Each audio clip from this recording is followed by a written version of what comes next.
Hello friends, good evening and welcome to physics scholar. तो ये है ऑप्टिक्स यूनिट का लेक्चर नंबर 6 और आज की इस क्लास में हम लोग डिफ्रैक्शन ऑफ लाइट टॉपिक को कंप्लीट करेंगे। तो हम लोग डिस्कस करेंगे, सबसे पहला टॉपिक है हमारा फ्रेस्नेल्स हाफ पीरियड जोन। सिलेबस में आपके डायरेक्टली मेंशन नहीं है बट बाकी के पीजीटी एग्जाम में पूछा जाता है, तो ये एक्सपेक्ट आप कर सकते हैं कि आपसे भी पूछा जाएगा। तो फ्रेस्नेल्स हाफ पीरियड जोन क्या है? To find the intensity by a plane wavefront at a point, Fresnel gave the idea of half period zone। यानी ये जो हाफ पीरियड जोन है, इसका कॉन्सेप्ट फ्रेस्नल ने दिया था, इसलिए इसका पूरा नाम हो गया फ्रेस्नल्स हाफ पीरियड जोन, या फ्रेस्नल्स हाफ पीरियड एलिमेंट्स भी इसको बोलते हैं जोन की जगह पर। ये एक्चुअली एक कॉन्सेप्ट है जो ये फाइंड आउट करने के लिए यूज होती है कि कोई भी जब वेव फ्रंट आ रहा होता है तो उस वेव फ्रंट की वजह से, यानी वेव की वजह से किसी भी पर्टिकुलर जगह पर जो इस वेव फ्रंट से कुछ डिस्टेंस पर है, वहां पर टोटल इंटेंसिटी या एम्पलीट्यूड कितना होगा। जैसे कोई भी वेव फ्रंट आ रहा है तो ये वेव फ्रंट ऐसे ऐसे करके आगे भी जाएगा, तो जब ये वेव फ्रंट यहां पर पहुंचेगा तो इस पूरे वेव की वजह से, पूरे वेव फ्रंट की वजह से यहां पर कितनी इंटेंसिटी मिलेगी, वो कैलकुलेट करने के लिए जो कॉन्सेप्ट दिया है वो कॉन्सेप्ट है हाफ पीरियड जोन का। फ्रेस्नल ने इसको दिया हुआ है, ठीक है। तो यहां पर देखिए हाफ पीरियड जोन में क्या है, ये है आपके पास एक प्लेन वेव फ्रंट। अब वेव फ्रंट आप पढ़ चुके हैं, हाइगेंस की प्रिंसिपल में हमने plane wave front, cylindrical wave front और इसके अलावा एक आपने लास्ट में पढ़ा हुआ था, जो पहला पढ़ा हुआ था, पहला वाला केस स्फीरिकल वेव फ्रंट। तो स्फीरिकल, सिलेंड्रिकल और प्लेन वेव फ्रंट के बारे में आप जानते हैं। तो मान लीजिए ये कोई प्लेन वेव फ्रंट है और इस प्लेन वेव फ्रंट की वजह से यहां पर इस पर्टिकुलर पॉइंट पर हमें टोटल इंटेंसिटी फाइंड आउट करनी है। तो मान लीजिए कि ये जो पॉइंट है उसको इसके इस स्क्रीन से जो डिस्टेंस है वो b है, और इस स्क्रीन पर हमने बहुत सारे ऐसे सर्किल्स बनाए हुए हैं, आप ध्यान से देखिए, और हर एक सर्किल का जो ये सरकमफेरेंस है वहां से हमने इस पॉइंट को मिलाया। तो ये जो डिस्टेंस है, ये डिस्टेंस अगर ये वाला डिस्टेंस है आपका b, तो इस पहले वाले सर्किल के सरकमफेरेंस से इसको मिलाएंगे तो ये डिस्टेंस बनेगा b प्लस लैम्डा बाई 2, ठीक है। सेंटर से पास होने वाली लाइन का ये डिस्टेंस b है और इस सरकमफेरेंस से जाएगा तो b प्लस लैम्डा बाई 2। और ये जो आपका पहला सर्किल है इसको हम बोलेंगे फर्स्ट हाफ पीरियड जोन। ये जो पहला सर्किल बन रहा है इसको बोलेंगे, ये पूरा इसको हम बोलेंगे फर्स्ट हाफ पीरियड जोन है। ये है फर्स्ट हाफ पीरियड जोन। पहले सर्किल के बाद जो दूसरा सर्किल है, तो पहले सर्किल और दूसरे सर्किल के बीच का ये जो आपको सरफेस दिख रहा है, ये वाला, इसको हम बोलेंगे सेकेंड हाफ पीरियड जोन। और दूसरे वाले सर्किल के सरकमफेरेंस से जब इस पॉइंट को आप मिलाएंगे तो ये डिस्टेंस बनेगी b plus 2 times lambda by 2। तो पहले वाले सर्किल से डिस्टेंस b, ये वाली लाइन b, ये वाली line b plus lambda by 2, ये वाली line b plus 2 lambda by 2, next line हो जाएगी b प्लस 3 लैम्डा बाई 4, उसके बाद हो जाएगी b प्लस 4 लैम्डा बाई 4, और लास्ट में जब nth सर्किल पर जाएंगे तो मिलेगा b plus n lambda by 2, है ना, सॉरी 4 नहीं है, 2 हर जगह आएगा, 3 lambda by 2, 2 lambda by 2, 1 lambda by 2, यहां लास्ट में आएगा n लैम्डा बाई 2, ठीक है। अगर आप ध्यान से देखें तो हर एक सर्किल से इस पॉइंट के बीच का जो डिस्टेंस है, वो डिस्टेंस का अगर आप गैप निकालेंगे तो आपको लैम्डा बाई 2 का गैप मिलेगा, लैम्डा बाई 2 का गैप मिलेगा, लैम्डा बाई 2 का गैप मिलेगा। किसी भी दो लगातार जो आपके ये हाफ पीरियड जोन्स हैं, उन हाफ पीरियड जोन से ये जो डिस्टेंस आपने निकाली है इसका आप गैप निकालेंगे तो आपको लैम्डा बाई 2 मिलेगा, ठीक है। पहले के लिए लिखा था b प्लस 1 लैम्डा बाई 2, दूसरे के लिए b प्लस 2 लैम्डा बाई 2, तीसरे के लिए b प्लस 3 लैम्डा बाई 2। इस तरीके से ये सीक्वेंस बनेगा, ठीक है। अब इसमें जितने भी ये सर्किल्स आपके बन रहे हैं, जैसे ये जो पहला सर्किल बन रहा है, इस पहले वाले सर्किल का अगर हमें रेडियस निकालना हो, या इस दूसरे वाले सर्किल का हमें रेडियस निकालना हो, तीसरे वाले सर्किल का हमें रेडियस निकालना हो, आप बहुत ही इजीली यहां पर पाइथागोरस के थ्योरम को यूज करके निकाल सकते हैं। आपको ये डिस्टेंस पता है b, आपको ये वाली डिस्टेंस भी पता है b प्लस लैम्डा बाई 2, तो ये राइट एंगल ट्रायंगल में अगर आपको बेस पता है, हाइपोटेन्यूज पता है, तो आप परपेंडिकुलर निकाल लेंगे। या किसी भी दूसरे वाले का पता करना चाहते हैं तो आप ये वाला ट्रायंगल ले लीजिए, तो ये हाइपोटेन्यूज पता है, ये बेस पता है, और ये परपेंडिकुलर आप कैलकुलेट कर लेंगे, ठीक है। तो इस बेसिस पर जब हम लोग कैलकुलेशन वगैरह करते हैं तो हमें क्या मिलता है, radius of the nth half period zone, पहला हाफ पीरियड जोन होगा, दूसरा होगा, तीसरा होगा, ऐसे nth हाफ पीरियड जोन है। तो ये जो लास्ट वाला nth हाफ पीरियड जोन है, इसके रेडियस की बात करें तो इसका रेडियस होगा कितना, अंडरवुड एन बी लैम्डा, है ना, under root n B lambda. और एन बी लैम्डा में ये जो आपका बी है वो आप देख रहे हैं फिक्स है, अगर यही वेव फ्रंट और यही लाइट की बात करें तो लैम्डा और बी की वैल्यू फिक्स हो जाएगी। तो मतलब R n proportional to under root n. मतलब जैसे जैसे आपका ये जो हाफ पीरियड जोन है, पहला वाला है, दूसरा वाला है, तीसरा वाला है, चौथा वाला है, ये जितने भी आपके हाफ पीरियड जोन्स हैं, इन जोन्स का जो रेडियस होगा वो उनके नंबर के या उनके ऑर्डर के स्क्वायर रूट के डायरेक्टली प्रोपोर्शनल है। मतलब अगर पहले वाले का 1 है तो दूसरे वाले का उसका रूट 2 टाइम्स होगा, तीसरे वाले का रूट 3 टाइम्स होगा। ये इस तरीके से आप इस रिजल्ट को याद कर सकते हैं। तो under root n B lambda पूरा आप याद रखिए। बाकी अगर एरिया की बात करें, area of nth half period zones, ये जो आपका लास्ट वाला nth हाफ पीरियड जोन है, अगर हमें इसका एरिया निकालना हो तो इसका फार्मूला होता है पाई बी लैम्डा। अब यहाँ एक इंपॉर्टेंट बात है, आप इसको देख लीजिए।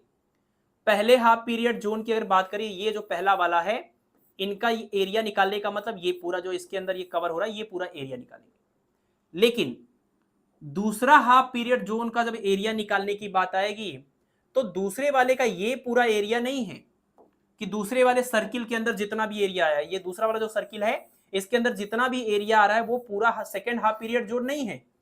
सेकेंड हाफ पीरियड जोन का मतलब कि फर्स्ट हाफ पीरियड जोन का एरिया छोड़ करके बाकी सेकेंड के अंदर जो और कुछ बच रहा है वो वाले एरिया को हम बोलेंगे सेकेंड हाफ पीरियड जोन का एरिया। मतलब ये वाला जो रीजन है, ये वाला रीजन आपको जो दिख रहा है, ये है आपका सेकेंड हाफ पीरियड जोन का एरिया। और बीच में आपका यहां पर है फर्स्ट वाला, उसको आपको इग्नोर करना है ना। सेकेंड हाफ पीरियड जोन का एरिया निकालते टाइम सेकेंड वाले सर्किल के अंदर से फर्स्ट वाले का आप अगर माइनस कर देंगे तब ये जो एरिया बचेगा ग्रीन वाला, वो आपके सेकेंड हाफ पीरियड जोन का एरिया आएगा। बिल्कुल ऐसे ही थर्ड का, फोर्थ का, इस तरीके से ये चलता रहेगा। और आप देखिए कि A N equal to pi B lambda, अगर ये वेव फ्रंट वही है और पॉइंट वही है तो बी की वैल्यू फिक्स है और लैम्डा की वैल्यू फिक्स है और पाई एक कांस्टेंट है। तो यहां से ये पता चल रहा है कि जो हाफ पीरियड जोन्स होते हैं, चाहे पहला हो, चाहे दूसरा हो, चाहे तीसरा हो, हर एक हाफ पीरियड जोन का जो एरिया आएगा वो सेम आएगा हर एक जोन के लिए, अगर पॉइंट वही है और लाइट वही है तो। ठीक है, अगर आप लाइट को चेंज करेंगे या पॉइंट इसकी बजाय कोई और पॉइंट लेंगे यानी डिस्टेंस चेंज करेंगे तो फिर इसका जो एरिया होगा वो भी चेंज हो जाएगा, क्योंकि बी और लैम्डा चेंज हो जाएंगे। इस बात का ध्यान रखना है आपको। तो रेडियस जो है वो under root n B lambda है और एरिया जो है वो पाई बी लैम्डा, जो कि सबके लिए सेम है। ये सबके लिए सेम नहीं है, ये एन की वैल्यू पर डिपेंड कर रहा है। ठीक है, चलिए। अच्छा, यहां पर ये जो टर्म लिखा हुआ है कि किसी भी दो सक्सेसिव हाफ पीरियड जोन की अगर हम बात करें, दो लगातार हाफ पीरियड जोन की बात करें, तो उनके पाथ का जो डिफरेंस है, किसी भी जैसे ये पहला है, ये दूसरा है, ये तीसरा है, तो पहले वाले का ये जो पाथ है यहां तक का, वो पाथ है आपका कितना, ये है आपका b प्लस लैम्डा बाई 2, और दूसरे वाले का कितना है, ये है आपका b प्लस 2 लैम्डा बाई 2। तो हमने आपको बताया इसका गैप आप लेंगे तो आपको लैम्डा बाई 2 मिलेगा, इसका गैप लेंगे फिर लैम्डा बाई 2 मिलेगा, इसका अगले का लेंगे तो लैम्डा बाई 2 मिलेगा। किसी भी दो लगातार, किसी भी दो सक्सेसिव हाफ पीरियड जोन के बीच का जो पाथ डिफरेंस आएगा वो लैम्डा बाई 2 आएगा। अगर आप इस पाथ डिफरेंस का फेज डिफरेंस निकालना चाहें तो फार्मूला आपको पता है कि path phase difference is equal to 2 pi by lambda into path difference, और पाथ डिफरेंस पर आप लैम्डा बाई 2 रख लीजिए। लैम्डा से लैम्डा कैंसिल होगा, 2 से 2 कैंसिल आएगा, आपको पाई मिलेगा। और आपको पता है कि ये जो पाई फेज डिफरेंस है, पाई का मतलब अपोजिट फेज डिफरेंस, या लैम्डा बाई 2 भी केस आप देख लीजिए, ये 1 का यानी ऑड नंबर का लैम्डा बाई 2 टाइम्स है। तो आपको पता है 2n+1 लैम्डा बाई 2, इसके इक्विवेलेंट जो हमारा फेज डिफरेंस आता है वो 2n+1 पाई टाइप का आता है, जो ये रिप्रेजेंट करता है कि दोनों जस्ट अपोजिट फेज में है ना। ये अपोजिट फेज में, या आप कह सकते हैं डिस्ट्रक्टिव इंटरफेरेंस की ये कंडीशन होती थी। ठीक है, तो पाथ डिफरेंस आपने देख लिया, फेज डिफरेंस भी आपने देख लिया। अब टाइम डिफरेंस की बात करें, है ना, टाइम डिफरेंस, यहां से यहां तक पहुंचने वाले दोनों वेव हैं उनके बीच का टाइम डिफरेंस। तो आपने दो इंपॉर्टेंट फार्मूले पढ़े हैं पीछे वाली क्लासेस में, अगर आपको याद हो, शायद इंटरफेरेंस में पढ़ा था हम लोगों ने, कि phase difference is equal to 2 pi by lambda into में पाथ डिफरेंस डेल्टा एक्स, और एक आपने पढ़ा था delta phi is equal to 2 pi by capital T और इंटू में यहां पर टाइम डिफरेंस। अगर यहां पाथ डिफरेंस लिखते हैं तो यहां पर वेवलेंथ लिखते हैं, अगर यहां टाइम डिफरेंस लिखते हैं इसकी जगह पर तो वेवलेंथ की जगह पर टाइम लिखना होगा, क्योंकि डायमेंशनली ये बैलेंस होना चाहिए। तो अगर ये डिस्टेंस है तो यहां डिस्टेंस लिखा हुआ है, यूनिट से यूनिट कैंसिल हो रहा है, और ये रेडियन में मिल रहा है। यहाँ टाइम लिखा तो यहाँ भी टाइम होना चाहिए, क्योंकि टाइम की यूनिट से टाइम का यूनिट कैंसिल करो और ये रेडियन में मिल जाए। तो यहाँ पर जब ये पाथ डिफरेंस रहता है तो ये लैम्डा रहता है, जब ये टाइम डिफरेंस होता है तो ये टाइम पीरियड होता है। और आप देखिए delta x equal to lambda by 2 पर फेज डिफरेंस कितना होता है, पाई। तो अगर हम फेज डिफरेंस की वैल्यू पाई रख दें तो पाई से पाई कैंसिल होगा, डेल्टा टी की वैल्यू आ जाएगी, ये टी इधर आएगा और ये 2 अपान में आएगा तो टी अपान 2 आ जाएगा। मतलब कि हाँ ये गलत लिख दिया कुछ, पाई से पाई कैंसिल हो जाएगा तो ये आपका हो जाएगा टी अपान में 2। ठीक है, तो path difference lambda by 2, phase difference pi और टाइम डिफरेंस टी बाई 2। ये पाई नहीं रहेगा ना, पाई से पाई कैंसिल, इस फाई की वैल्यू पाई रखेंगे तो ये पाई से पाई कैंसिल होगा, लिखने में ये गलत हुआ है, तो पाई से पाई कैंसिल होगा, टी बाई 2 आएगा। ठीक है, तो किसी भी दो सक्सेसिव हाफ पीरियड जोन का path difference, phase difference, time difference, ये आपको ध्यान रखना है। और इसके अलावा इंपॉर्टेंट बात यह है कि ये फार्मूला और ये फार्मूले जो होंगे इनके ऊपर डायरेक्ट न्यूमेरिकल आएंगे, इवन कई बार ये फार्मूले ही आपसे पूछे जाते हैं। नेक्स्ट यहाँ पर एक ये फार्मूला जो हमने लिखा हुआ है कि resultant amplitude at point P, ये है point P, due to the entire wave front.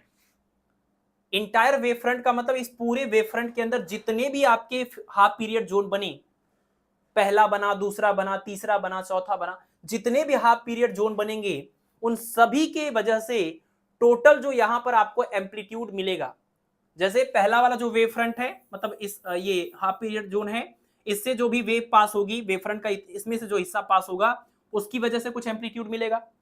दूसरा वाला जो आपका हाफ पीरियड जोन है उससे जो वेव पास होगी उसकी वजह से भी कुछ एम्पलीट्यूड बनेगा।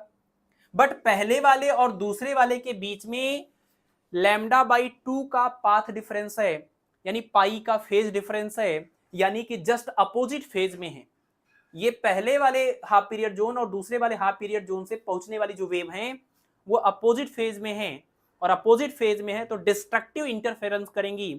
तो जो रिजल्टेंट एम्पलीट्यूड मिलेगा वो, जैसे पहले वाले की वजह से अगर एम्पलीट्यूड को R1 मान लें तो दूसरे वाले की वजह से एम्पलीट्यूड को R2 मान लें, तो R2 वाला एम्पलीट्यूड ऐड नहीं होगा बल्कि सब्ट्रैक्ट होगा, क्योंकि इसके साथ पहले वाले के साथ दूसरा वाला जस्ट अपोजिट फेज में है ना, तो डिस्ट्रक्टिव इंटरफेरेंस करेगा तो निगेटिव हो जाएगा उसकी वजह से एम्पलीट्यूड।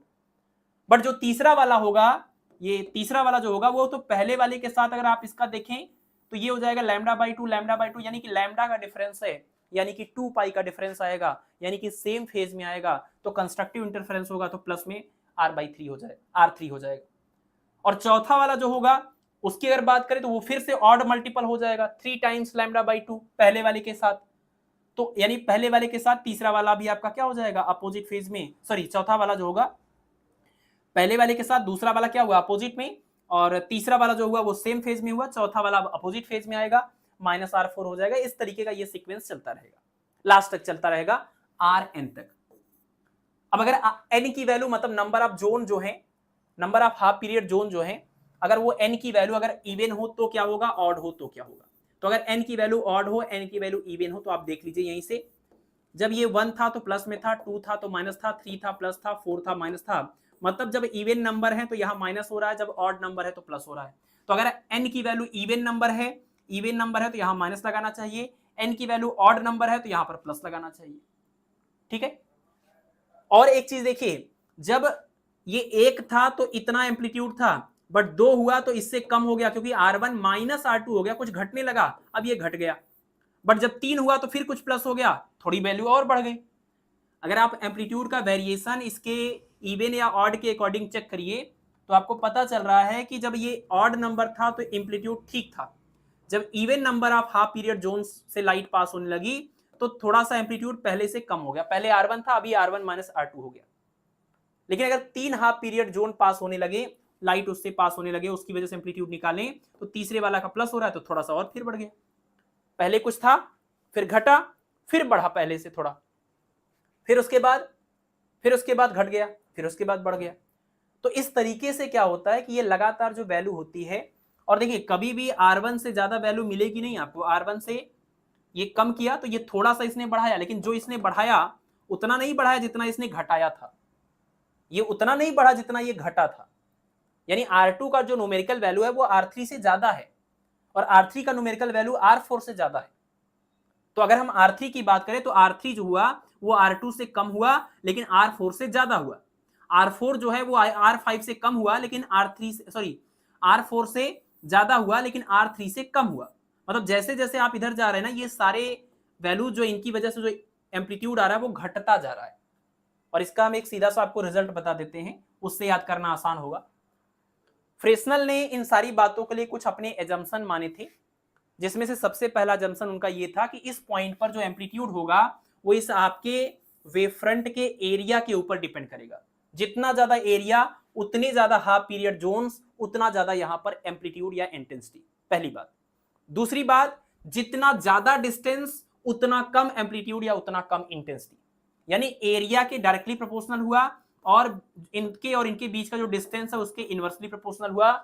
और साथ ही साथ ये वाली जो स्ट्रेट लाइन है और इस जो भी हाफ पीरियड जोन से पास होने वाली लाइन, मतलब ये नॉर्मल लाइन और ये वाली जो मिलाने वाली लाइन है, इनके बीच का जो एंगल है उसको अगर आप लिखें ऐसे 1 प्लस कॉस थीटा करके, इसको हम बोलते हैं ऑब्लिक्विटी फैक्टर।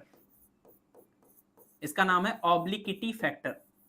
तो ये जो ऑब्लिक्विटी फैक्टर है 1 प्लस कॉस थीटा, इसके डायरेक्टली प्रोपोर्शनल होता है। तो आप देखिए पहला वाला हाफ पीरियड जोन यहां पर था, इसका एंगल सबसे कम बन रहा था।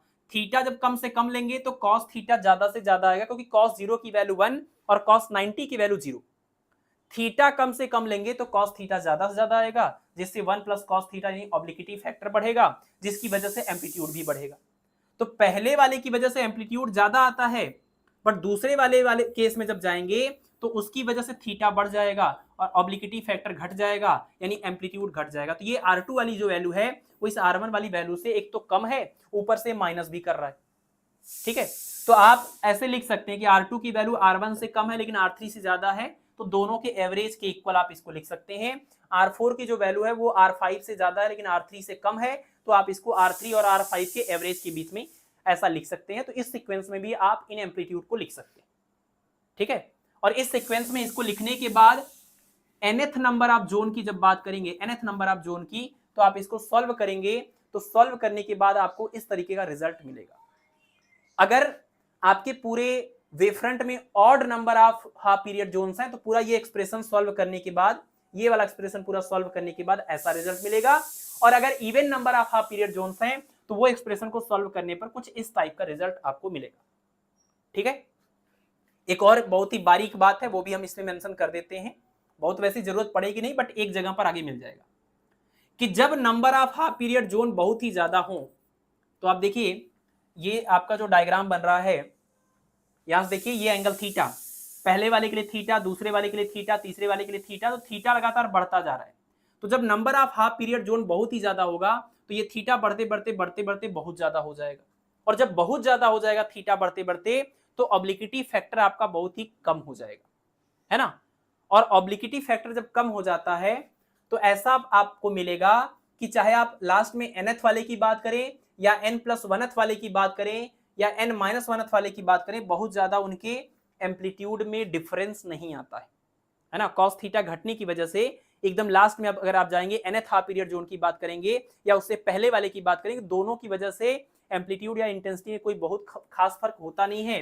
तो होता क्या है कि ये वाली वैल्यू और ये वाली वैल्यू लगभग क्या हो जाती हैं, ये आपकी लगभग इक्वल हो जाती है। और यहां पर आपको इसको सॉल्व करने के बाद जब ये हाँ ठीक है, इनको सॉल्व करने के बाद जो आपको रिजल्ट मिलता है, जब n की वैल्यू बहुत ज्यादा होती है तो आपको मिलता है r इज इक्वल टू क्या, ये दोनों, मतलब ये जो Rn है और ये Rn-1 है, इनको जब हम सॉल्व करते हैं r की वैल्यू बहुत ज्यादा होने पर, तो आपको मिलता है R1/2।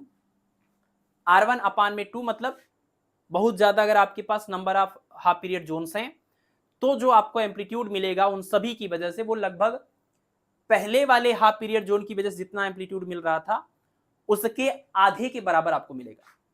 अगर अकेले सिर्फ पहला वाला है तो R1 देगा, लेकिन ढेर सारे हाफ पीरियड जोन हो और बहुत ज्यादा संख्या हो तो वो पूरा मिलके R1 नहीं देंगे, क्योंकि कुछ माइनस हो रहा है कुछ प्लस हो रहा है।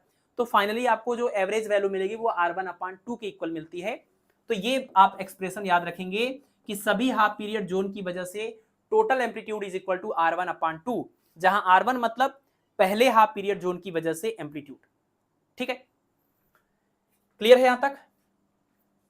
तो ये मामला हुआ आपका हाफ पीरियड जोन का, यहां तक पिक्चर एकदम क्लियर है। अब आते हैं यहां पर आगे। देखिए हाफ पीरियड जोन को यूज करके आप ये प्रूव कर सकते हैं कि जो लाइट प्रोपागेट करती है, जिसको हम लोग रेक्टिलिनियर प्रोपागेशन ऑफ लाइट की बात करते हैं कि लाइट एकदम स्ट्रेट पाथ पर चलती है, वो चीज को आप ये प्रूव कर सकते हैं इस हाफ पीरियड जोन के कॉन्सेप्ट को यूज करके कि लाइट एग्जैक्टली या 100% रेक्टिलिनियर प्रोपागेशन नहीं करती है, बल्कि अप्रोक्सीमेटली वो रेक्टिलिनियर प्रॉपर्टी को रखती है। अप्रोक्सीमेटली का मतलब कि लाइट जो स्ट्रेट एकदम स्ट्रेट चलता है, बिल्कुल भी इधर उधर बेंड नहीं होता है, वो बात नहीं है, थोड़ा बहुत उसमें होता है जिसको डिफ्रैक्शन बोलते हैं। तो यहां पर टर्म आएगा आपका क्या, अप्रोक्सीमेटली रेक्टिलिनियर, है ना। तो लाइट के पाथ में अप्रोक्सीमेटली रेक्टिलिनियर ये जुड़ जाएगा जब आप हाफ पीरियड जोन का यूज करके डिफ्रैक्शन को समझेंगे तब, ठीक है। तो ये चीज आप कह सकते हैं कि ये रिजल्ट आपको कहां से मिलता है, तो ये आप हाफ पीरियड जोन के कॉन्सेप्ट को यूज करके ये प्रूव कर सकते हैं कि लाइट का जो प्रोपागेशन है वो कंप्लीटली रेक्टिलिनियर नहीं बल्कि अप्रोक्सीमेटली रेक्टिलिनियर होता है, ठीक है।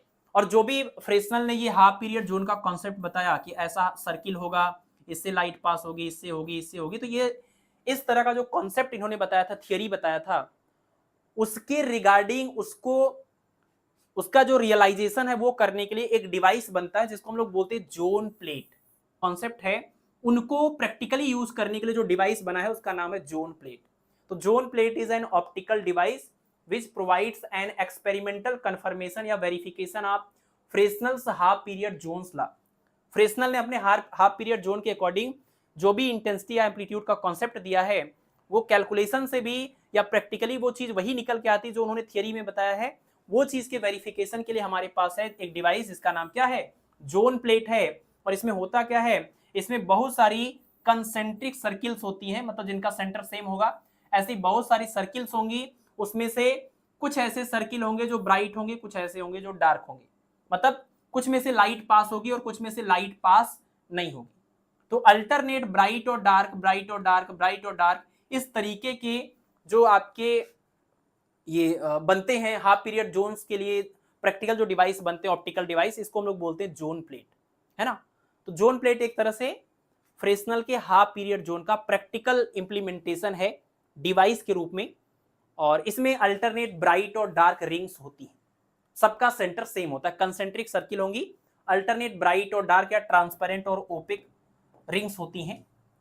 दो टाइप का होता है आपका जोन प्लेट, जैसे आप इसमें देख लीजिए, बीच वाले को हमने कलर नहीं किया है, उसके बाहर आपको ग्रीन कलर की लाइट दिख रही। तो बीच वाला जो है, ये जो बीच वाला सेक्शन है, आप कह सकते हैं कि बीच वाला सेक्शन जहां पर लाइट नहीं है, मतलब हमने उसको कलर नहीं किया, वो हमारा ब्राइट रिंग हो गया, इसको हम ब्राइट बोल रहे हैं, ये ध्यान रखिएगा।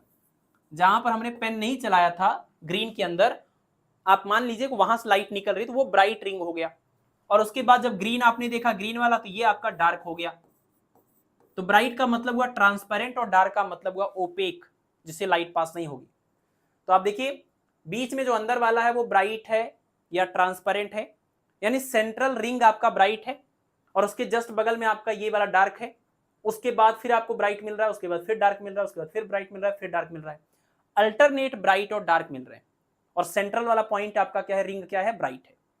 तो इस तरह का अगर केस है कि सेंट्रल मतलब ये पहला वाला, पहला, तीसरा, पांचवा, सातवां, ये वाले रिंग अगर आपके कैसे हैं, ये वाले रिंग अगर आपके ब्राइट हैं या फिर आप कह लीजिए ट्रांसपेरेंट हैं, और दूसरा, चौथा, छठा और आठवां ये वाले आपके डार्क हैं यानी कि ओपेक हैं, तो इस तरह के जोन प्लेट को हम बोलते हैं, इसका नाम यहां मेंशन नहीं है, ये हाँ ये है, इसको हम बोलते हैं पॉजिटिव जोन प्लेट। इस तरह के जोन प्लेट को बोलेंगे पॉजिटिव जोन प्लेट, जिसमें पहला सेंट्रल वाला क्या होगा, ब्राइट होगा, उसके बाद अल्टरनेट डार्क और ब्राइट चलेगा। और अगर इसका उल्टा हो जाए कि सेंट्रल वाला डार्क हो जाए, उसके बाद अल्टरनेट ब्राइट और डार्क चलने लगे, पहले डार्क था फिर ब्राइट फिर डार्क फिर ब्राइट, ऐसा चलेगा, इसको बोलेंगे नेगेटिव जोन प्लेट, ठीक है।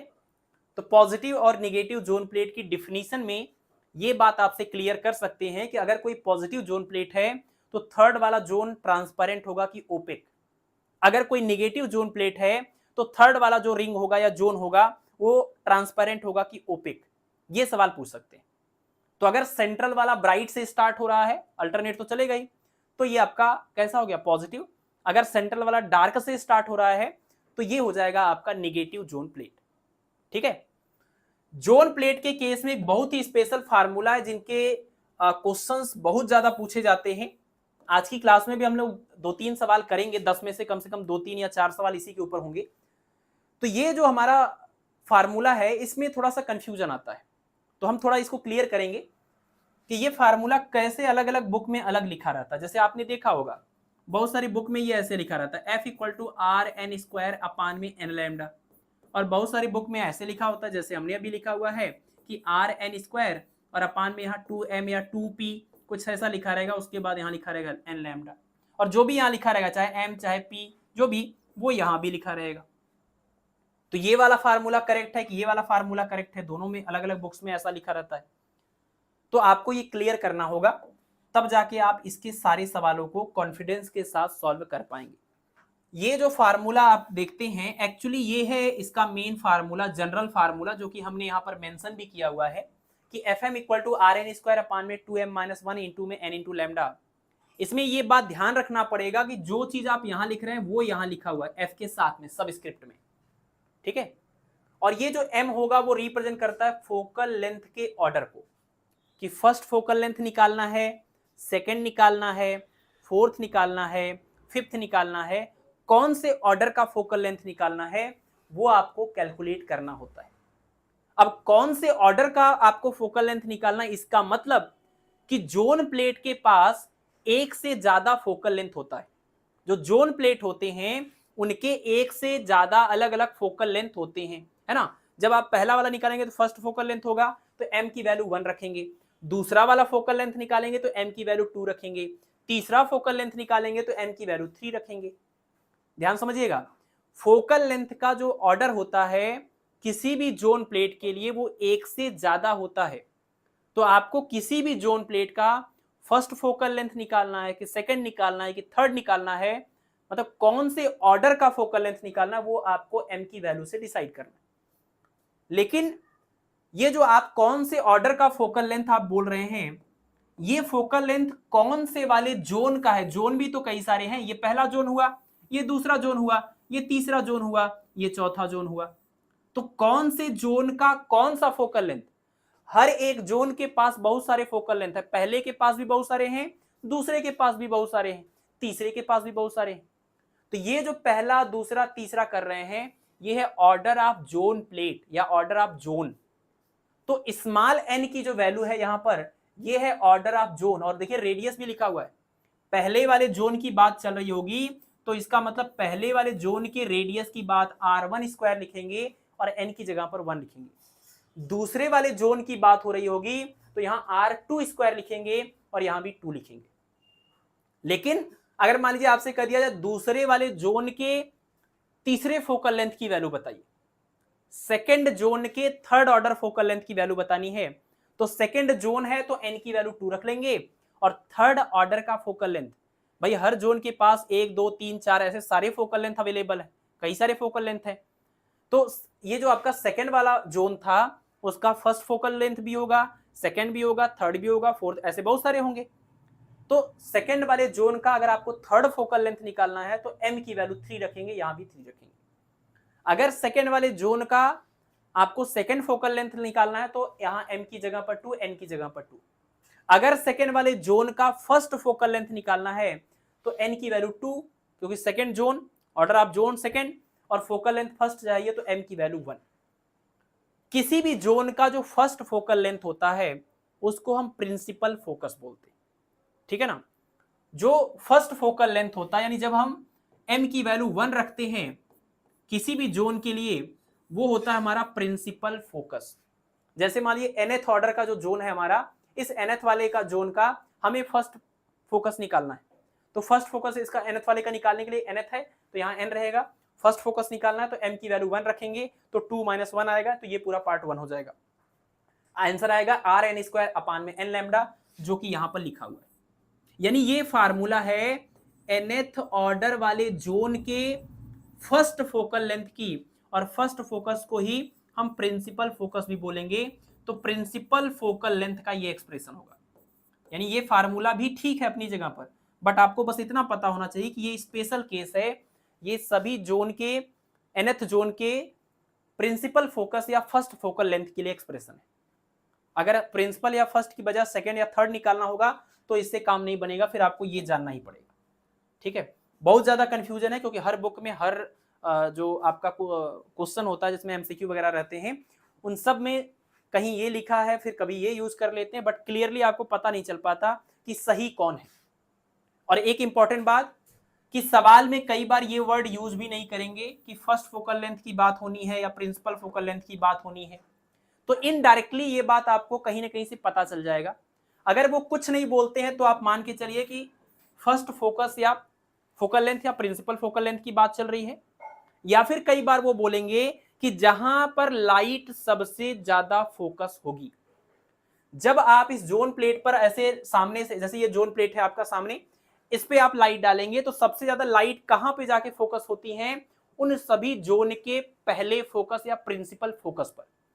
तो जब भी ये बोले कि लाइट सबसे ज्यादा जहां फोकस होगी वो लेंथ बताइए, तो आपको बताना है क्या, फर्स्ट या प्रिंसिपल फोकल लेंथ, ऐसे बोल देंगे। अगर कुछ नहीं बोलते हैं, ये वाली बात भी नहीं बोलते, तब भी आप मान के चलिए कि पहले वाले फोकल लेंथ जिसको हम प्रिंसिपल फोकल लेंथ बोलते हैं वही आपको कैलकुलेट करना। तो आप डायरेक्टली ऐसे यूज कर लीजिए, या इस वाले फार्मूले में ही ऑर्डर ऑफ फोकस आप m की वैल्यू 1 रखिए, सॉल्व करिए तो ये बन जाएगा। नेक्स्ट, ये तो हो गया हमारा फोकल लेंथ। अब यहां पर देखिए एक सवाल खूब पूछा जाता है, कॉन्वेक्स लेंस और जोन प्लेट को कंपेयर करने की बात आती है कि जोन प्लेट और कॉन्वेक्स लेंस में क्या सिमिलरिटी है या क्या डिफरेंसेस हैं। दोनों बातें हैं, हम कंपेयर करेंगे प्रॉपर।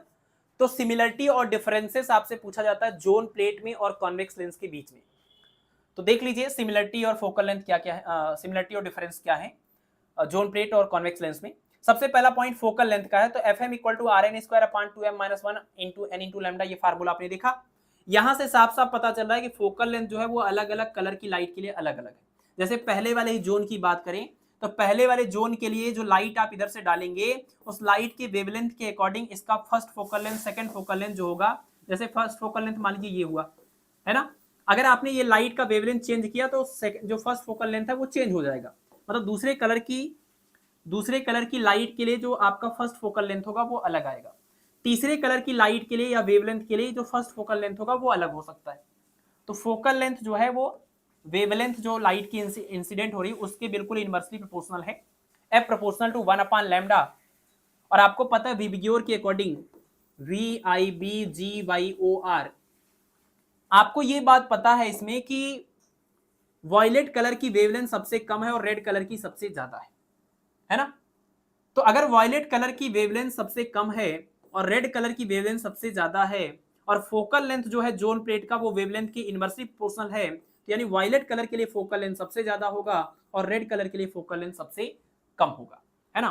तो ये आप ये रिजल्ट तक पहुंच सकते हैं यहां से और यहां से मिला करके। ये जोन प्लेट का केस हो गया कि जोन प्लेट पर अगर आप कोई एक लाइट डालते हैं तो वो लाइट अगर आप डालेंगे जो अलग अलग, मान लीजिए व्हाइट लाइट डालते हैं तो उस व्हाइट लाइट में आपका जो वायलेट कलर होगा वो सबसे ज्यादा दूर जाके फोकस होगा, जो रेड कलर होगा वो सबसे पहले ही फोकस हो जाएगा, है ना। यानी आपको स्क्रीन पर अगर व्हाइट लाइट डालेंगे तो यहां पर रेड कलर फोकस मिलेगा और यहां पर आपको वायलेट कलर का फोकस मिलेगा, ठीक है। जबकि ये कॉन्वेक्स लेंस के केस में आपको पता ही है, lens maker formula 1 upon F equal to mu minus 1 upon r1 minus 1 upon r2। तो इसमें आप देखें अगर तो 1 upon F proportional to mu minus 1, कहने का मतलब ये है कि म्यू की वैल्यू बढ़ेगी तो एफ की वैल्यू घटेगी, म्यू की वैल्यू घटेगी तो एफ की वैल्यू बढ़ेगी, उल्टा रिलेशन चल रहा है यहाँ पर, है ना। और म्यू की रही बात तो आपको ये फार्मूला पता है, कॉसी रिलेशन आपने पढ़ा होगा, कॉसी फार्मूला कि mu is equal to a plus B by lambda square, कि किसी भी ट्रांसपेरेंट सरफेस का रिफ्रैक्टिव इंडेक्स उसके ऊपर इंसिडेंट होने वाली लाइट के वेवलेंथ के ऊपर डिपेंड करती है। और उल्टा ही रिलेशन दिख रहा है, ए कांस्टेंट है बी कांस्टेंट है, उल्टा रिलेशन दिख रहा है। मतलब ज्यादा वेवलेंथ वाली लाइट के लिए ट्रांसपेरेंट मीडियम का रिफ्रैक्टिव इंडेक्स कम होगा और कम वेवलेंथ वाली लाइट के लिए ट्रांसपेरेंट मीडियम का रिफ्रैक्टिव इंडेक्स ज्यादा होगा, है ना। तो यहां से हम ये बोल सकते हैं, क्योंकि हमें पता है कि रेड कलर की लाइट ज्यादा वेवलेंथ ज्यादा है वायलेट कलर से, तो हम इस रिलेशन से ये बोल सकते हैं कि mu V is greater than क्या, म्यू आर। बट यहां पर हमने पहले ये वाली बात लिखी है और बाद में हम इस बात को यहां पर इसका कंक्लूजन निकाल रहे हैं। एक्चुअली ये याद करना आसान होता है कि आप याद कर लीजिए म्यू वी या N V is greater than N R. कभी भी ये बात आप दिमाग में बैठा लीजिए कि N V is greater than N R, कि अगर वायलेट कलर के लिए रिफ्रैक्टिव इंडेक्स ज्यादा है तो जब हम इसके फोकल लेंथ की बात करेंगे तो फोकल लेंथ में बिल्कुल उल्टा रिलेशन आपको यहाँ से तुरंत मिल जाएगा। तो अगर NV is greater then NR और यहाँ पर ये जो N या म्यू है उसका फोकल लेंथ के साथ उल्टा रिलेशन है तो NV is greater then NR, इसका मतलब FV is less than FR, तो आपको मिलेगा FV is less than FR। मतलब रेड कलर का फोकल लेंथ ज्यादा है और वायलेट का कम है, यानी कि अगर आप यहाँ पर कोई कॉन्वेक्स लेंस यूज करते हैं तो यहाँ पर रेड कलर मिलेगा और यहाँ पर वायलेट कलर मिलेगा। तो बिल्कुल उल्टा इसमें क्रोमेटिक अबेरेशन की जो फिनोमेना होती है उसका बिल्कुल उल्टा रिलेशन है। तो आप कह सकते हैं कि यहाँ FV ज्यादा होता है FR से और यहाँ पर FR ज्यादा होता है FV से, बिल्कुल उल्टा है यहाँ पर। बाकी जोन प्लेट के पास बहुत सारे फोकस होते हैं, आपका जो कॉन्वेक्स लेंस है उसके पास सिर्फ एक फोकल लेंथ होता है, ये आपको पता है।